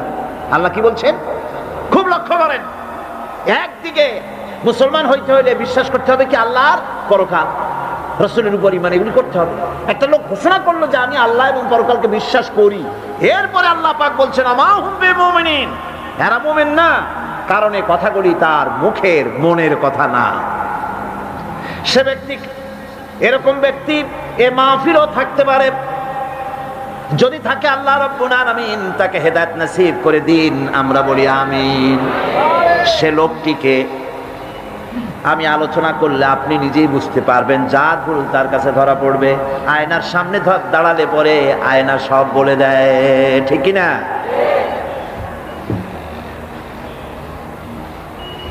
সেই ব্যক্তি, যে ব্যক্তি নাকি কালেমা পড়ে, নামাজ পড়ে, আবার ব্যবসায়ী হলে ওজনে কম দেয়, খাদ্যে ভেজাল দেয়, মানুষের সঙ্গে প্রতারণা করে, টাকা নিয়ে ফেরত দেয় না, ওয়াদা খেলাপ করে, চুরি করে, ডাকাতি করে, জেনা করে, সুদ ভিত্তিক ব্যাংকের থেকে টাকা তুলে ব্যবসা করে, সুদের ব্যবসা করে, ঘুষ দেয়, জেনা করে, আর একদিকে নামাজ পড়ে, সময় হলে আবার হজ করে আসে। এরকম মানুষ আছে না নাই? এই ধরনের মানুষগুলি ইহরামের কাপড় পরে, হজের নিয়ত করে, জিদ্দায় পা রেখে যখন বলে লাব্বাইক আল্লাহুম্মা লাব্বাইক লাব্বাইক লা শারীকা লাকা লাব্বাইক ইন্নাল হামদা ওয়ান নি'মাতা লাকা ওয়াল মুলক লা শারীকা লাক, লাব্বাইক আল্লাহুম্মা লাব্বাইক, আয় আল্লাহ প্রভু হাজির, প্রভু আমি হাজির, হে আমার রব তোমার গোলাম হাজির। বান্দা বলে আয় আল্লাহ গোলাম হাজির, গায়েব থেকে আওয়াজ আসে, আল্লাহর পক্ষ থেকে বলা হয় লা লাব্বাইকা ওয়ালা সাদাইক। বান্দা বলছে আমি উপস্থিত মাবুদ, আর মাবুদ বলছে আমি তোমার উপস্থিতিকে গ্রহণ করলাম না। তুই বলছো হাজির, আমি বলছি তুমি অনুপস্থিত, তোমার উপস্থিতি আমি গ্রহণ করলাম না। কারণ কারণ তুমি যে টিকিট করে আসছো ওইটা হারাম টাকা, যে রামের কাপড় পরেছো ওইটা হারাম টাকা দিয়ে কেনা, মক্কা মদিনায় যে খরচ করবে, তাবুতে থাকবে, বাস ভাড়া দেবে, যা খাবে, জায়নামাজ কিংবা তসবিহ কিংবা মার্কেটিং করার জন্য যে টাকা আনছো সব হারাম। তোমার গায়ের গোশত হারাম, তোমার গায়ের রক্ত হারাম, হারাম খেয়ে পেটটারে সাইজ মতো বানাইছো, এরকম করে হারামের টাকা দিয়া হজ করতে এসেছো, তোমার উপস্থিতি আমি গ্রহণ করলাম না। নাউজুবিল্লাহ। সুতরাং মুমিনের দাবি করলেই হবে না, ঈমানের দাবি করলেই হবে না, কাজে তা প্রমাণ করতে হবে। সেটা কি? সেটা হচ্ছে ইন্নাল্লাযীনা ক্বালু রাব্বুনাল্লাহু সুম্মা ইসতাকামু তাতানাজ্জালু আলাইহিমুল মালাইকা, নিশ্চয় যারা বলে আমাদের রব আল্লাহ। অতঃপর এই কথার উপরে সে দৃঢ়পদ থাকে, ফেরেশতাগণ তার প্রতি ফেরেশতা অবতীর্ণ হয়, অর্থাৎ আল্লাহর রহমত তার উপরে নাজিল হয়। যে ব্যক্তি ঈমানের দাবি করে ঈমানের উপরে টিকে থাকে, আল্লাহর রহমত তার উপরে নাজিল হতে থাকে।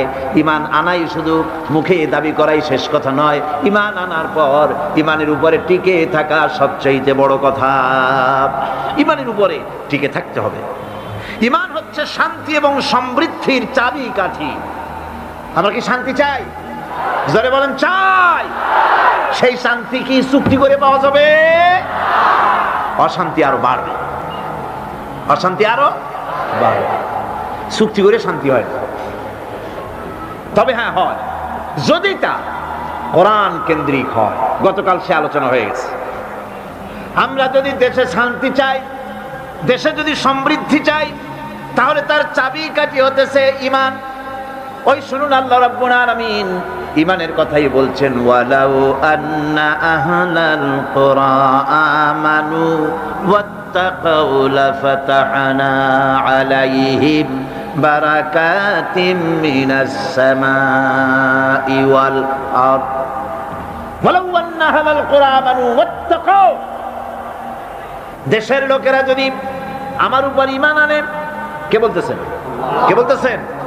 দেশের লোকেরা যদি আমার উপর ঈমান আনে আর আমাকে ভয় করার নীতি যদি অবলম্বন করে চলে, তাহলে আমি আল্লাহ রাব্বুল আলামিন ওই দেশের মানুষের জন্য আকাশের আর জমিনের সব বরকতের দরজা আমি আল্লাহ খুলে দেব।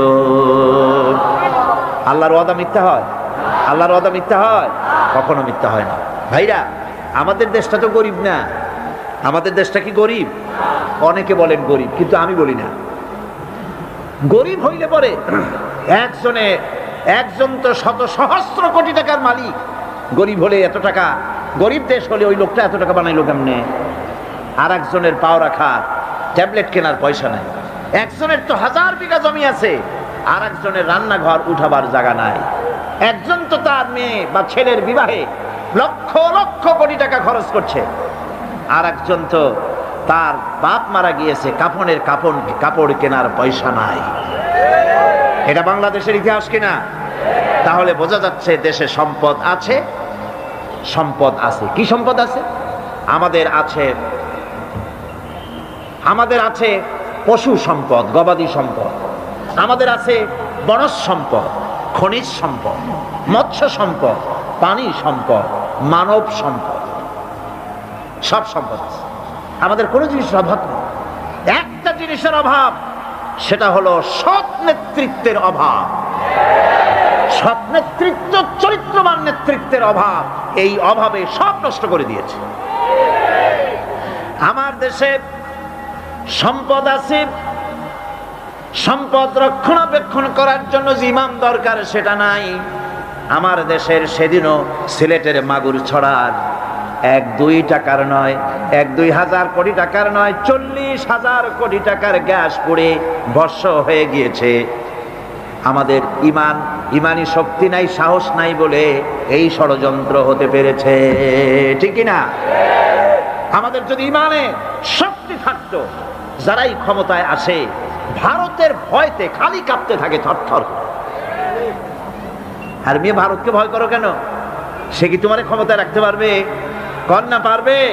ক্ষমতায় রাখতে পারবে কে? ক্ষমতা দেওয়ার মালিক কে? সিনাই নেওয়ার মালিক কে? সে আল্লাহরে ভয় করো। ওই সাতারে ভয় করে কি হবে? কি করতে পারবে সে? ওর শত শত কোটি, ওর 100 কোটি মানুষের সিনায় হিম্মত নাই। আমার 12 কোটি মানুষের সিনায় ওর থেকে লক্ষ কোটি গুণে বেশি হিম্মত আছে। সেই হিম্মতটা কি? সেটা কি? তাওহীদ কি আমানত सीनों में है हमारे, तौहीद की अमानत सीनों में है हमारे, मुमकिन नहीं मिटाना नाम निशान हमारा।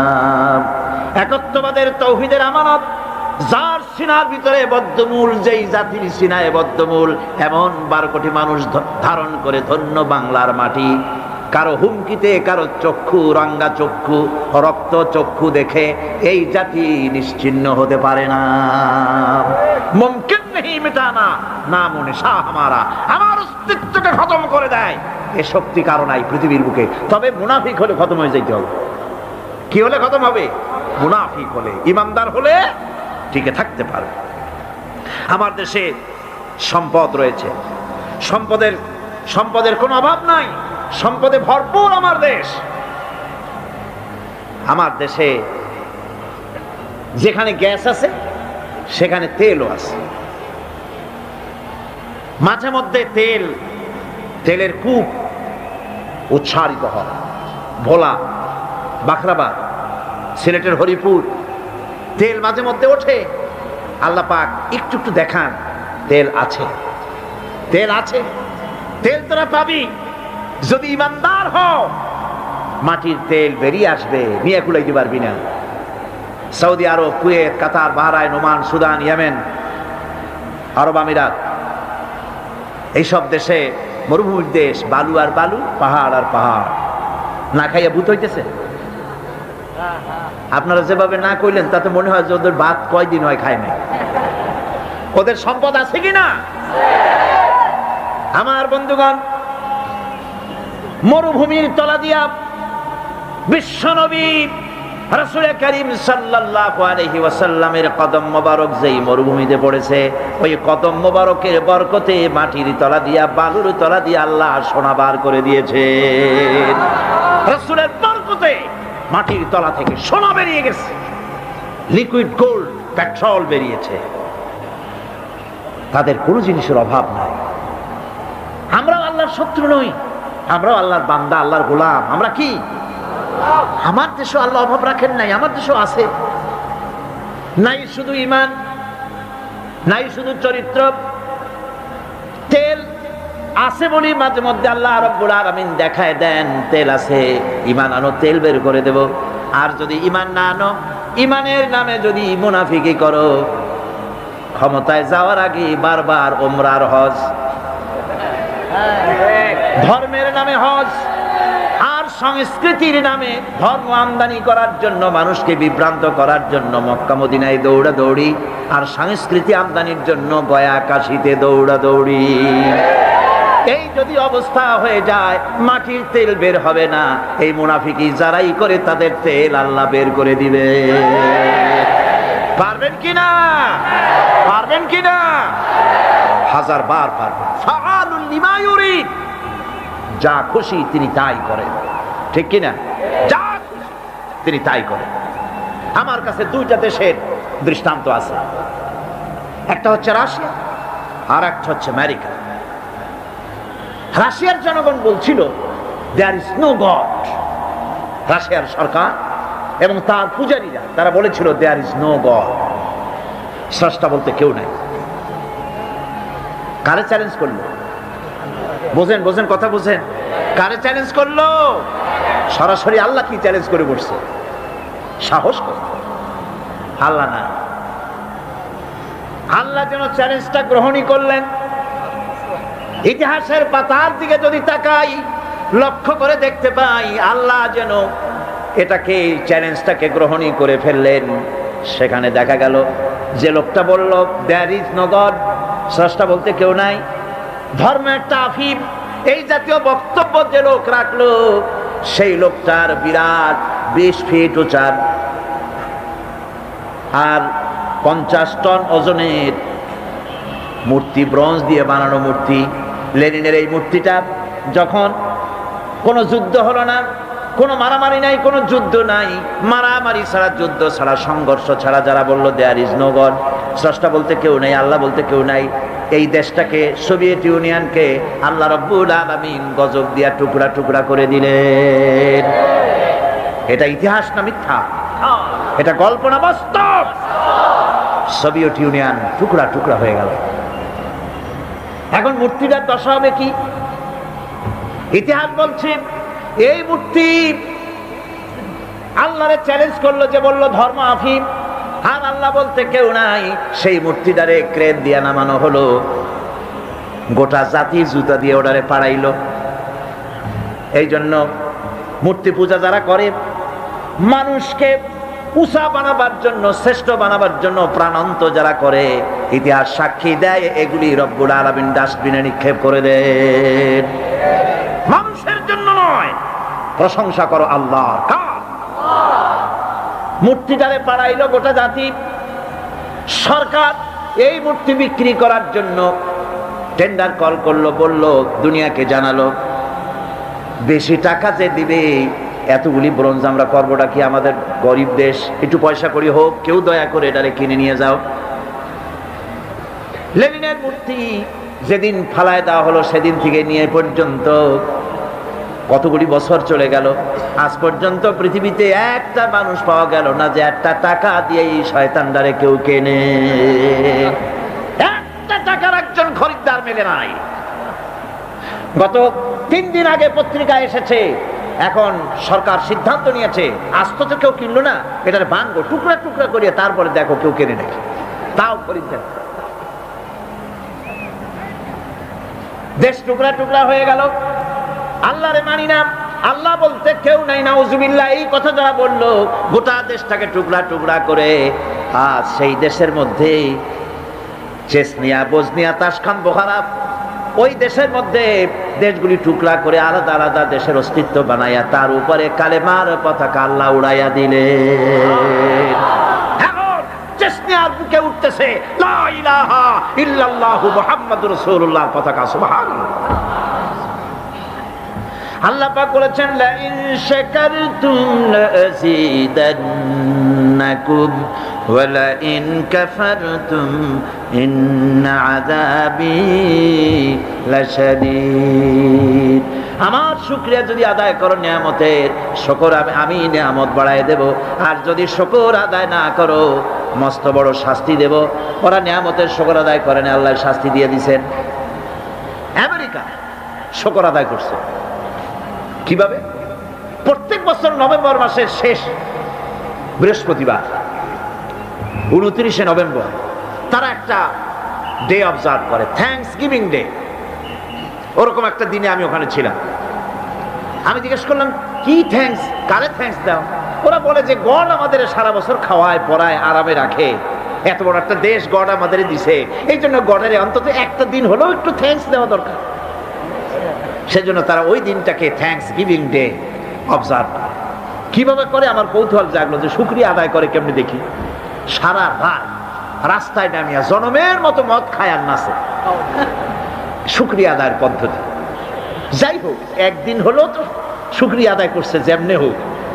তাদের ডলার গুলিতে তারা লিখেছে, আপনি দেখবেন ডলারের উল্টা পৃষ্ঠে লেখা আছে, ইন গড উই ট্রাস্ট। আমরা গডে বিশ্বাস করি। প্রত্যেকটা ডলারের উপরে লেখা। তারা গতকাল আমি বলেছি, তারা সংবিধান, তাদের ধর্মগ্রন্থের উপরে হস্তস্পর্শ করে তারপরে ওথ নেয়, শপথ নেয় প্রেসিডেন্ট হওয়ার জন্য। আল্লাহর মেহেরবানি, সেই দেশে এখন মুসলমানদের সংখ্যা দিন দিন বাড়তেছে। আমি যখন 1982 সনে সর্বপ্রথম আমেরিকা সফর করি, তখন আমি সেখানে দেখেছি মসজিদ ছিল গোটা 3 নিউ ইয়র্ক সিটিতে, গোটা 3 মসজিদ। আর এই বছর সফর করে এলাম আমেরিকায়, এখন জেনে আসলাম শুধু নিউ ইয়র্ক সিটিতে মসজিদের সংখ্যা 700 ছাড়াই গেছে। মাদ্রাসা হচ্ছে, মসজিদ হচ্ছে, ইসলামের বুলবালা হচ্ছে। ইসলামকে যারা মহব্বত করে, ভালোবাসে, আল্লাহ তাদের ভালোবাসে। তার অর্থ এই না যে আমেরিকা ইসলামকে ভালোবাসে, সেটা আমি বলতে চাই না। ইসলামের চরম দুশমন তারা। আমি বলতে চাচ্ছি এই কথা যে আল্লাহ পাক নিয়ামত দেওয়ার মালিক হচ্ছে তিনি, সম্পদ দেওয়ার মালিক তিনি। তার কাছে যারা মাথা নত করে, তাকে আল্লাহ বলে স্বীকার করে, তার আইন কানুন যারা মানে, তাদেরকে আল্লাহ বেশি দেন। আল্লাহ ওয়াদা করেছেন, শুকরিয়া আদায় করো, বেশি করে দেব। শুকরিয়া আদায় করবে না, কিছুই দেব, বরং আযাব প্রাপ্ত হবে, ধ্বংস প্রাপ্ত হবে। বন্ধুগণ, এজন্যে আজকে যদি আমার দেশের সমৃদ্ধি আমরা আশা করি, তাহলে এই ঈমানের উপরে আমাদেরকে মজবুত হতে হবে। ঈমান যে ঈমান আমরা এনেছি সেই ঈমানকে আমাদের টিকায় রাখতে হবে। ঈমান হচ্ছে আমাদের সম্পদ। ঈমান আমাদের কি? শ্রেষ্ঠ সম্পদ। আল্লাহ রাব্বুল আলামিনের উপরে ঈমান আনার জন্য যে কালেমা আমরা পড়েছি, লা ইলাহা ইল্লাল্লাহু মুহাম্মাদুর রাসূলুল্লাহ, জোরে সরে পড়েন, লা ইলাহা ইল্লাল্লাহ, লা ইলাহা ইল্লাল্লাহ, লা ইলাহা ইল্লাল্লাহ, লা ইলাহা ইল্লাল্লাহু।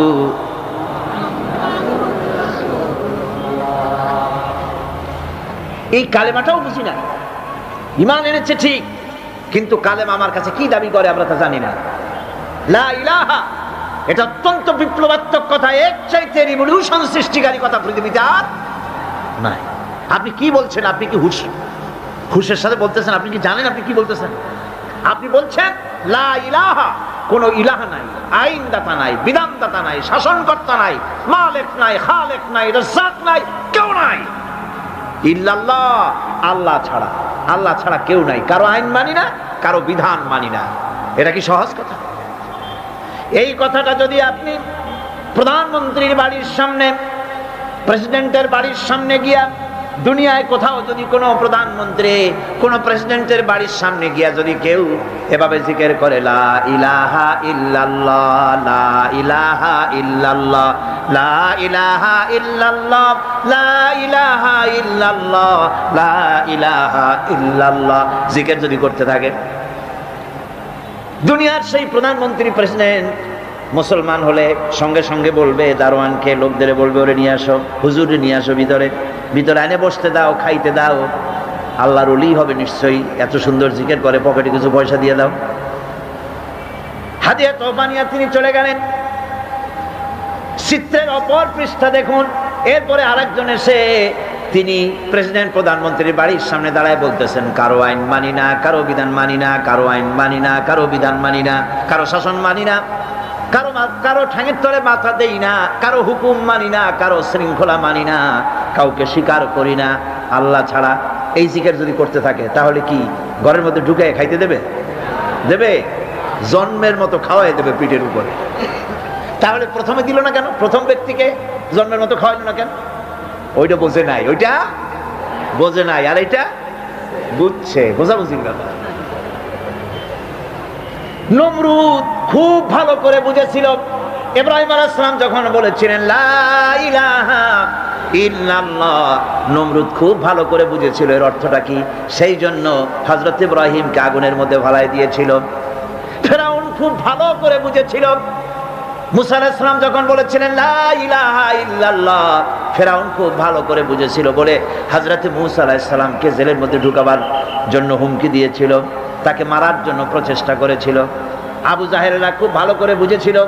রাসূলুল্লাহ যখন বলেছেন লা ইলাহা ইল্লাল্লাহ, আবু জাহেলের গোষ্ঠীরা ভালো করে বুঝেছিল বলেই আবু তালেবের কাছে এসে বলেছে, তোমার ভাইয়ের ছেলেকে বলো এই কথাটা যেন আর না কয়।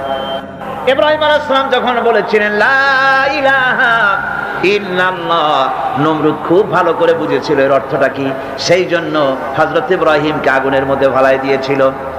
ফেরাউন খুব ভালো করে বুঝেছিল। মুসা আলাইহিস সালাম যখন বলেছিলেন লা ইলাহা ইল্লাল্লাহ, ফেরাউন খুব ভালো করে বুঝেছিল বলে হযরত মুসা আলাইহিস সালামকে জেলের মধ্যে ঢুকাবার জন্য হুমকি দিয়েছিল, তাকে মারার জন্য প্রচেষ্টা করেছিল। আবু জাহেলরা খুব ভালো করে বুঝেছিল। রাসূলুল্লাহ যখন বলেছেন লা ইলাহা ইল্লাল্লাহ, আবু জাহেলের গোষ্ঠীরা ভালো করে বুঝেছিল বলেই আবু তালেবের কাছে এসে বলেছে, তোমার ভাইয়ের ছেলেকে বলো এই কথাটা যেন আর না কয়। বুঝে বলছে না বুঝে বলছে? বুঝেই বলেছে, এই কথাটা যেন না বলে। এর বিনিময় তোমার ভাইয়ের ছেলে মুহাম্মদ বলেন সাল্লাল্লাহু আলাইহি ওয়াসাল্লাম, তিনি যদি এই আরব দেশের যত বড় সুন্দরী মেয়ে বিয়ে করতে চায় আমরা জোগাড় করে দেব, যত সোনা চাই দেব, যত টাকা চাই দেব। এ কথা হাদিসে আছে কিনা? যত টাকা চাই দেব, নেতৃত্ব চাইলে তাও দিয়ে দেব, তবুও যেন লা ইলাহা ইল্লাল্লাহর দাওয়াতটা যেন না দেয়। এ কথা বলতেছে কারা? নেতারা। নেতারা ভালো করে বুঝেছে এই কলেমা যদি চালু হয় আমাদের মতো শয়তানদের নেতৃত্ব চলবে না। সেজন্যই বাধা দিয়েছে। আবু তালেব গিয়ে যখন প্রস্তাব করলো, তিনি যখন প্রস্তাব করলেন রাসূলের কাছে, আল্লাহর নবী তখন সঙ্গে সঙ্গে বললেন, চাচাজি ওরা যা দিতে পারে সেটা তো দূরের কথা, যেটা দিতে পারে না তাও যদি ওরা আমাকে দিয়ে দেয়, আকাশের ওই চন্দ্রটা ধরে এনে যদি ওরা আমার বাম হাতে তুলে দেয়, আর আকাশের ওই সূর্যটা এনে যদি ওরা আমার ডান হাতে উঠায় দেয়, এরও বিনিময় আমি মুহাম্মদ সাল্লাল্লাহু আলাইহি সাল্লাম এক মুহূর্তের জন্য তাওহীদের দাওয়াত বন্ধ করে দেব না। কখনো নয়। এ কালেমা বিপ্লবী কালেমা। এই কালেমা যারা উচ্চারণ করে, এই কালেমা যারা বিশ্বাস করে, তার সমাজে চুরি, ডাকাতি, জেনা, ব্যভিচার, অন্যায়, অত্যাচার, মানব প্রচিত মতবাদ চলতে পারে না। একদিকে আগুন জ্বলবে আর তার পাশে আবর্জনা নিরাপদ থাকবে। বুঝুন কথা। এখানে আগুন, এই গ্লাসটা কি ধরুন আগুন জ্বলতেছে, চতুর্পাশে এই ধরনের কিছু আবর্জনা আছে, নিরাপদ, জ্বলে না, তাহলে বুঝতে হবে ওটা আগুন না। এটা কি? আগুন না। আগুনের নামে যাকে বুঝতেছি ওটা ভেলকি, ওটা আসলে আগুন না। আগুন হলে তো আবর্জনা পুড়তই। মুসলমান নামের যত মুসলমান আমরা চোখে দেখি আর মুসলমান বলে দাবি করি, আসলে মুসলমান যেমন হওয়া উচিত আমরা তেমন হতে পারি নাই। যদি পারতাম তাহলে কুফর আর বিদআত, শিরক আর চুরি আর ডাকাতি, জেনা, ব্যভিচার, এই আবর্জনাগুলি মুসলমান দেশে থাকার কথা ছিল না। এগুলো নির্মূল হয়ে যেত যদি সত্যিকারের মুসলমান হইতাম। ওই যে ইন্দোনেশিয়া মুসলমানদের, পৃথিবীর মুসলমানদের সংখ্যাগরিষ্ঠতার দিক থেকে 1 নম্বর হলো ইন্দোনেশিয়া, 2 নম্বরে আমরা। সেখানে কি এমনি মুসলমান আগের থেকে ছিল না? সাহাবায়ে কেরাম ব্যবসা করার জন্য, আরব মুসলমানেরা ব্যবসা করার জন্য তারা ইন্দোনেশিয়া এলেন, চায়না গেলেন, রাশিয়া গেলেন। এইসব মুসলমানদের ওঠা বসা, চলাফেরা, ব্যবহার, লেনদেন দেখে দেখে এই মানুষগুলি তাদের শুধু চেহারা দেখে, তাদের আলাপ দেখে, তাদের ওঠা বসা দেখে, তাদের লেনদেন দেখে, তাদের ব্যবহার দেখে, তাদের আমানতদারি, দিয়ানাতদারি দেখে আর কোরআন পড়া লাগে নাই, শুধুমাত্র মুসলমান দেখে তারা বলেছে লা ইলাহা ইল্লাল্লাহু মুহাম্মাদুর রাসূলুল্লাহ। এই শান্তি তো চাই। এই মুসলমানগুলির যেমন দেখি, এটাই হলো আসল। তারা ইসলাম কবুল করেছে। আজ আমার দেখে তো কেউ মুসলমান হইতে চায় না। মদিনা মুনাওয়ারায় রাসূলুল্লাহ ইসলামী আন্দোলনের শেষ পর্যায়ে, নবুয়তের শেষ পর্যায়ে, হুজুরের বিদায়ের আগে, মদিনার 8 বছর চলে যাওয়ার পর আর কোনো কাফের ছিল না যারা শত্রুতা করলো। তারা দেখলো খামোখাই শত্রুতা করেছে এই লোকটির সাথে। ধর্মের শত্রু মনে করেছিলাম, আসলে তো ভালো মানুষ, আমাদের কারো কোনো ক্ষতি করে নাই, বরং আমরা এখন দরজা খুলে ঘুমাতে পারি, নারীরা একাকিনী যাতায়াত করতে পারে, কারো সাহস নাই চোখ তুলে তাকায়, কেউ মানুষকে হত্যা করে না, চুরি করে না, ডাকাতি করে না, বৃদ্ধদেরকে সম্মান দেওয়া হয়, যুবকদেরকে বেকার ভাতা দেওয়া হয়, শিশুদেরকে খাবার দেওয়া হয়। এমন সুন্দর সমাজ তো পৃথিবীতে আর দেখি নাই। সঙ্গে সঙ্গে লোকগুলি ইসলাম কবুল করতে লাগলো। আল্লাহ পাক তখন নাজিল করলেন, ইযা জাআ নাসরুল্লাহি ওয়াল ফাতহ ওয়ারাআইতান নাসা ইয়াদখুলুনা ফি দীনিল্লাহি আফওয়াজা ফাসাব্বিহ বিহামদি রাব্বিকা ওয়াস্তাগফির ইন্নাহু কানা তাওয়াবা। ইযা জাআ নাসরুল্লাহি ওয়াল ফাতহু, আল্লাহর পক্ষ থেকে যখন বিজয় আসবে, ইসলামের যখন চূড়ান্ত বিজয় আসবে, তখন নবী ওয়ারাইতান নাসা ইয়াদখুলুনা ফি দীনিল্লাহি আফওয়াজা, তখন তুমি দেখতে পাবে দলে দলে লোক ইসলামের মধ্যে প্রবেশ করছে। সুবহানাল্লাহ। রাসূলুল্লাহ নবুয়তের শেষ যুগে এসে মদিনায় দেখা গেল আশেপাশে আর কাফের বলে কেউ নাই, সব পড়েছে লা ইলাহা ইল্লাল্লাহু মুহাম্মাদুর রাসূলুল্লাহ। আজ আমরাও যদি ইমানের বলে বলিয়ান হই, আমরাও যদি ইমানের বলে বলিয়ান হয়ে সত্যকে উঁচু করে ধরি, যদি ইমানের উপরে মজবুত হই, আমানতকে খেয়ানত না করি, মিথ্যে কথা না বলি, ওজনে যদি কম না দেই। আমরা মনে করি মসজিদ হলো ধর্মের জায়গা, আর বাইরে যা মোল্লা তাই করি। মসজিদেই আল্লাহর কথা মতো চলবো, আর বাইরে আমার নিজের মতো। এটার নামই ধর্ম নিরপেক্ষ। এটার নাম কি? এই হলো কুলক্ষণ, কুদশা। মসজিদে যে আচরণটা করলাম, মসজিদে যারে সেজদা দিলাম, মসজিদে যার কথা মানলাম, যার হুকুম মেনে মসজিদের ভিতরে নামাজ পড়লাম, মসজিদের চেহারা তো আমার জনগণ দেখে না। ভালো করে শোনেন, মসজিদে কি করলাম তা তো জনগণ দেখে না। মসজিদের ইমানটা নিয়ে যখন আমি চাষ করতে যাব, কলকারখানায় যাব, খেতে খামারে যাব, অফিসে আদালতে যাব, যখন আমি দোকানদারিতে যাব, তখন আমার চেহারা, আমার আমল জনগণ দেখবে, হিন্দু দেখবে, খ্রিস্টান দেখবে, বৌদ্ধ দেখবে, আর দেখে বলবে এরা তো সত্যই আলাদা প্রকৃতির মানুষ, এরা তো ঘুষ খায় না। অফিসে গেলে বলে সাজাও ঘুষ দেওয়া যায় না, ঘুষ খায় না, মিথ্যা কথা বলে না, ওজনে কম দেয় না, খাদ্যে ভেজাল দেয় না। এই দৃশ্য যখন দেখবে, মানুষ থেকে আলাদা একটা স্বতন্ত্র মানুষ হিসাবে যখন দেখবে, আপনার আর তাফসীর করা লাগবে না, আপনার আর ওয়াজ করা লাগবে না, শুধু আপনারে দেখেই অন্য জাতি পড়বে লা ইলাহা ইল্লাল্লাহু মুহাম্মাদুর রাসূলুল্লাহ।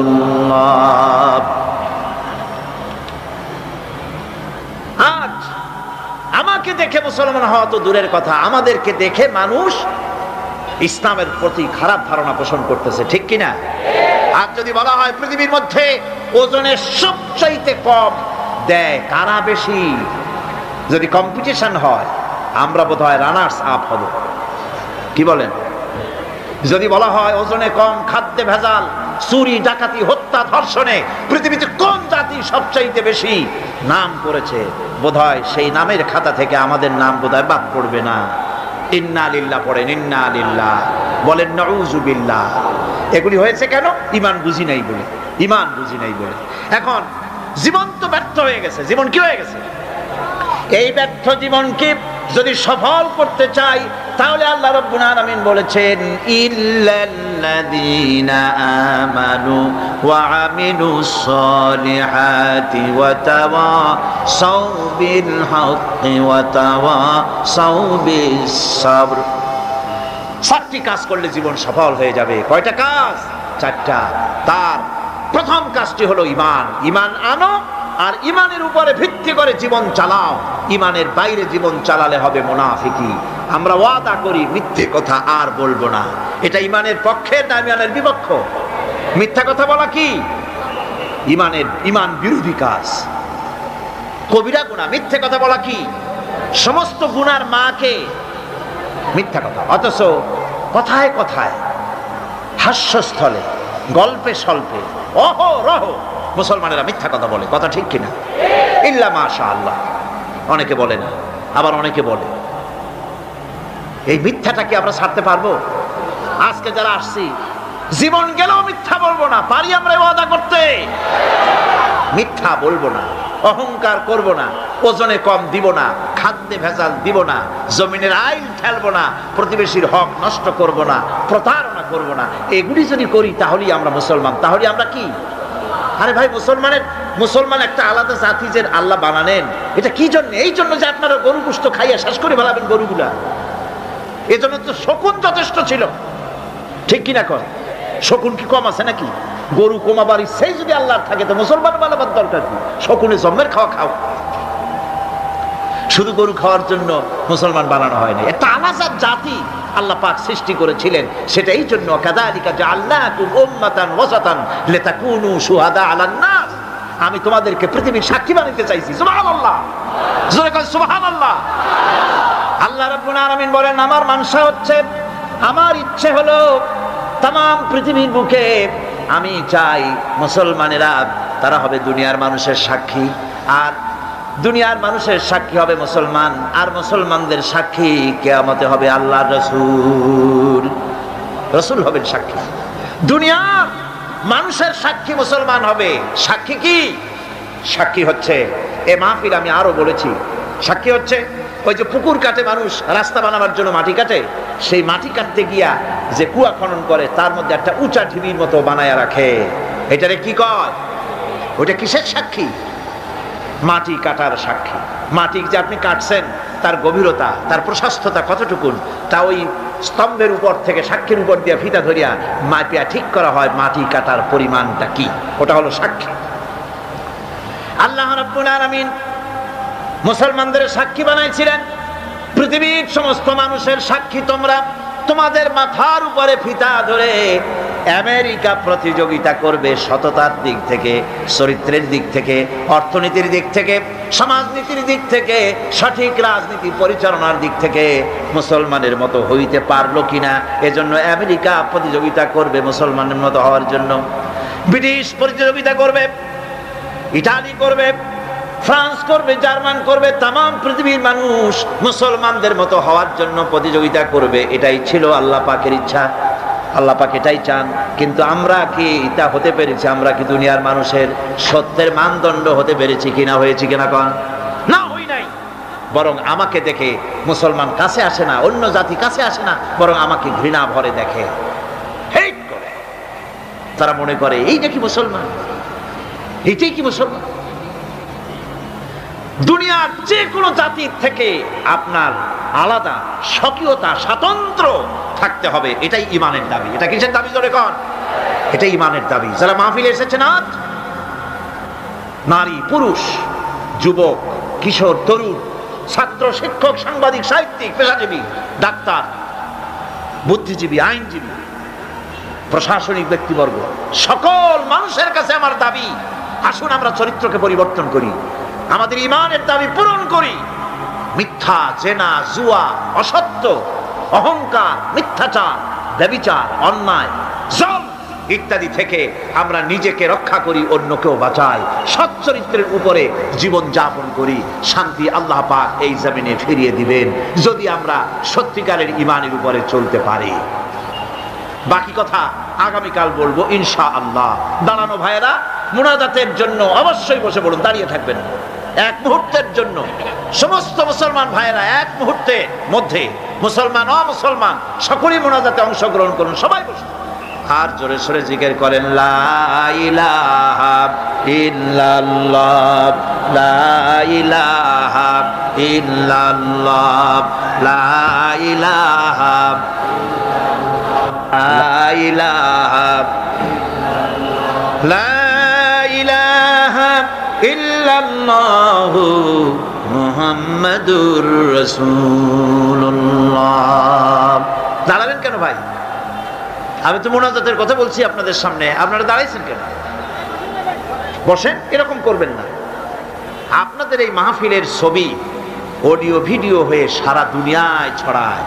মানুষেরা আপনাদের কি দোয়া করে জানেন? আমি তো ঘুরি সারা পৃথিবীতে, আলহামদুলিল্লাহ, মানুষেরা এই মাহফিলের উপরে এত মহব্বত রাখে, সারা বছর দোয়া করে, আর তারা আশায় থাকে এই মাহফিলের অডিও ভিডিও ক্যাসেট তাদের কাছে কবে ফিরে যাবে। এই মাহফিলের ক্যাসেট শুনে, ক্যাসেট দেখে বহু বেনামাজি নামাজি হয়েছে, বহু চরিত্রহীন চরিত্রবান হয়েছে, হাজারো সাক্ষী আমি নিজে পেয়েছি, আলহামদুলিল্লাহ।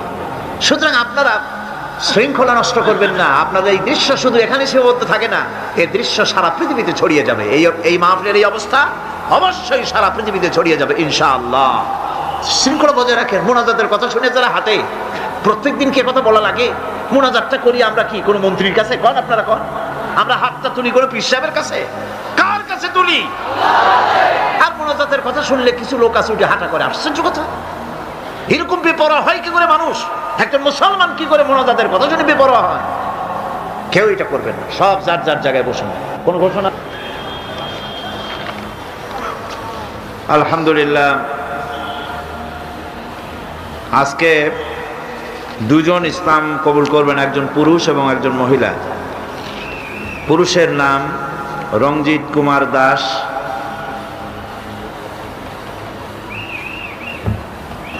গ্রাম লালানগর, থানা সীতাকুণ্ড, চট্টগ্রাম।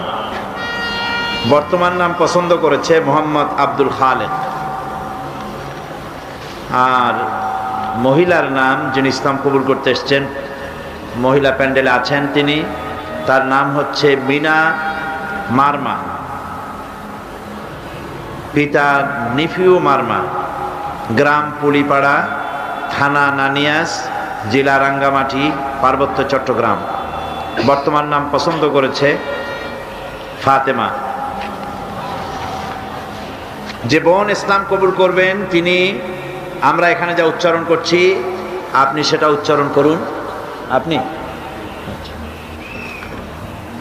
লা ইলাহা, জোরে বলতে হবে, লা ইলাহা ইল্লাল্লাহু মুহাম্মাদুর রাসূলুল্লাহ, আল্লাহ ছাড়া কোনো ইলাহ নাই, মাবুদ নাই, মুহাম্মদ সাল্লাল্লাহু আলাইহি ওয়াসাল্লাম আল্লাহর প্রেরিত রাসূল। আশহাদু আন লা ইলাহা ইল্লাল্লাহু ওয়াহদাহু লা শারীকা লাহু ওয়া আশহাদু আন্না মুহাম্মাদান আবদুহু ওয়া রাসূলুহু। আমি সাক্ষ্য দিচ্ছি আল্লাহ ছাড়া কোনো ইলাহ নাই, মাবুদ নাই, তিনি এক, তিনি একক, তার কোনো অংশীদার নাই। আমি আরো সাক্ষ্য দিচ্ছি মুহাম্মদ সাল্লাল্লাহু আলাইহি ওয়াসাল্লাম আল্লাহর বান্দা এবং তার প্রেরিত রাসূল। সকলকে সালাম বলেন, আসসালামু আলাইকুম। সবাই সালামের জবাব দেন। আমি ইসলামের পক্ষ থেকে, এই বিশাল জনতার পক্ষ থেকে ইসলাম গ্রহণ করার জন্যে তাকে স্বাগত জানাচ্ছি এবং তার জন্য দোয়া করি যে আল্লাহ পাক তাকে ইসলাম শেখার এবং ইসলাম বোঝার তৌফিক দান করেন। সবাই বলেন আমিন।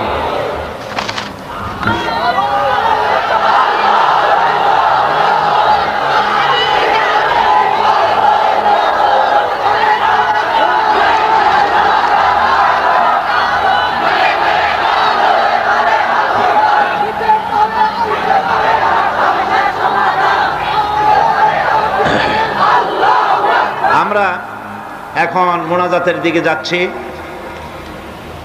আমি আপনাদের কাছে বিশেষভাবে অনুরোধ করব, এই মাহফিলের সম্মানিত সভাপতি, ইসলামী সমাজ কল্যাণ পরিষদের সম্মানিত সভাপতি, চট্টগ্রামের তৌহিদি জনতার প্রাণপ্রিয় নেতা, আলেমে দ্বীন,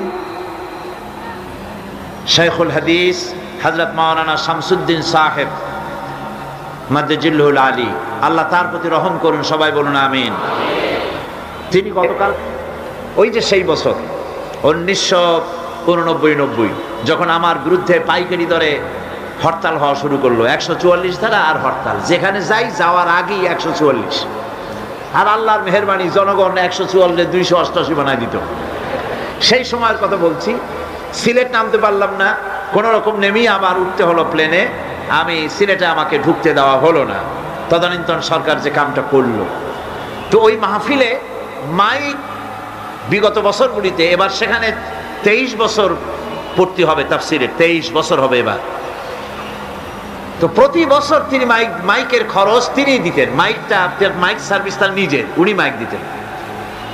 আমাকে ফেরত পাঠানো হয়েছে, তাফসির মাহফিল হবে না, এই কথাটা শোনার পর তিনি বরদাস্ত করতে পারেন নাই, শোনা মাত্রই হার্ট ফেল করেছেন। আল্লাহ পাক তাকে জান্নাত নসিব করুন। কথাটা এই জন্য বললাম যে এক একজনে এক একটা দায়িত্ব নিতে পারেন, যেহেতু এটা কারো ব্যক্তিগত ব্যাপার নয়, এটা কোরআনের ব্যাপার। কার ব্যাপার জোরে কর? আর কোরআনের ব্যাপার মানে কার ব্যাপার? আল্লাহ পাকের ব্যাপার। এই কাজের সাথে সহযোগিতা কেবলমাত্র করতে পারে সৌভাগ্যবান যারা, তারাই। আল্লাহ যেন আমাদের সকলকে সৌভাগ্যবান বানান। আমরা বলি আমিন। নামাজের পর আজান হবে বা জামাতে সার নামাজ আদায় করে যাবেন। আল্লাহুম্মা আমিন। রব্বানা যালামনা আনফুসানা وإن لم تغفر لنا وترحمنا لنكونن من الخاسرين ربنا لا تزغ قلوبنا بعد إذ هديتنا وهب لنا من لدنك رحمة إنك أنت الوهاب। আয় আল্লাহ তাআলা, বিশাল এই জনসমুদ্র নিয়ে তোমার অগণিত বান্দা বান্দাদের নিয়ে তোমার দরবারে হাত তুলেছি। আয় আল্লাহ, দয়া করে আমাদের জিন্দেগীর সমস্ত গুনাহ খাতাকে মাফ করে দাও। রব্বুল আলামিন, আমাদের মধ্য থেকে যাদের মা বাপ দুনিয়া থেকে জন্মের মতো বিদায় হয়ে গেল, আয় আল্লাহ, আমাদের মা বাপের কবরগুলিকে জান্নাতের টুকরা বানায়া দিও। রব্বির হামহুমা কামা রব্বায়ানি সগীরা। সবাই পড়েন, রব্বির হামহুমা কামা রব্বায়ানি সগীরা। আয় আল্লাহ রাব্বুল আলামিন, এই মাহফিলে দোয়া কবুল হয় এরকমের ধারণা অনেকের জন্মে গেছে। যেহেতু এটা কোরআনের মাহফিল, এই ধারণার বশবর্তী হয়ে অনেকেই দোয়া চেয়ে পাঠায় দেশ থেকে বিদেশ থেকে। আয় আল্লাহ তাআলা, তুমি দোয়া কবুল করেছো এমন বহু প্রমাণ আমরা ইতিমধ্যেই পেয়ে গেছি। আর আমরা জানি তুমি বলেছো, উদুনি আস্তাজিব লাকুম, আমারে ডাকো, আমি ডাকের সাড়া দিয়ে দেব। রব্বুল আলামিন, বিনীত ভাবি তোমার আলিশান দরবারে, শাহী দরবারে গোলামের মতো ফরিয়াদ জানাই, যত মানুষ তোমার বান্দা বান্দিরা যত নেক নিয়ত করে দোয়া চায়, সকলের দোয়া কবুল করে নিও। সমস্ত মানুষের অভাব অভিযোগ দূর করে দিও রব্বুল আলামিন। এই মাহফিল অতীতেও তুমি ঋণযুক্ত রাখো নাই, এবারও যেন ঋণগ্রস্ত হয়ে না থাকে। এই শহরে কত বড় বড় ধনী আছে বাবু, তাদের দিলগুলিকে নরম করে দিও। তোমার বান্দা বান্দির দিল নরম করে এই বাজেট যা রয়েছে আল্লাহ, তুমি তা পুরা করে তার থেকে আরো বেশি দিয়ে দিও রব্বুল আলামিন। আয় আল্লাহ তাআলা, কোরআনের মাহফিলে বসলাম, যেই হাদিস দিয়ে মাহফিলটা শুরু করেছিলাম, তোমার হাবিব বলেছেন, কোরআনের মাহফিলে, জিকিরের মাহফিলে, তোমার আলোচনার মাহফিলে, তোমার হাবিবের আলোচনার মাহফিলে কোন মানুষ এসে হতভাগ্য হয় না বলে তোমার হাবিব বলেছেন। তোমার উদ্ধৃতি দিয়ে তিনি বলেছেন, মাবুদ, এই মাহফিলে আমাদের ভাগ্য তুমি বদলাইয়া দাও, আমাদের সাইয়াদ গুলি দয়া করে তুমি হাসানাত দিয়ে বদলাইয়া দাও রব্বুল আলামিন। সমস্ত আলেম ওলামাদের হায়াত দারাজ করে দাও। ইসলামী চিন্তাবিদ, ইসলামী বুদ্ধিজীবী, ইসলাম যারা চায়, ইসলাম যারা ভালোবাসে, তাদের সকলকে আল্লাহ তুমি এক বানায় দাও। আয় আল্লাহ তাআলা, এই মাহফিলে যত লোক উপস্থিত হয়েছে কাউকে তুমি মাহরুম করে দিও না। সকলের ঝুলি তোমার রহমত দিয়ে আল্লাহ তুমি ভরে দাও। আল্লাহুম্মা জিদনা ওয়ালা তানকুসনা وأكرمنا ولا تهنا وأعطنا ولا تحرمنا وآثرنا ولا تؤثر علينا واردنا وأرض عنا يا كريم يا رب العالمين. ربنا تقبل منا إنك أنت السميع العليم وتب علينا إنك أنت التواب الرحيم. سبحان ربك رب العزة عما يصفون وسلام على المرسلين الحمد لله رب العالمين. بحق لا إله إلا الله محمد رسول الله. السلام عليكم ورحمة الله.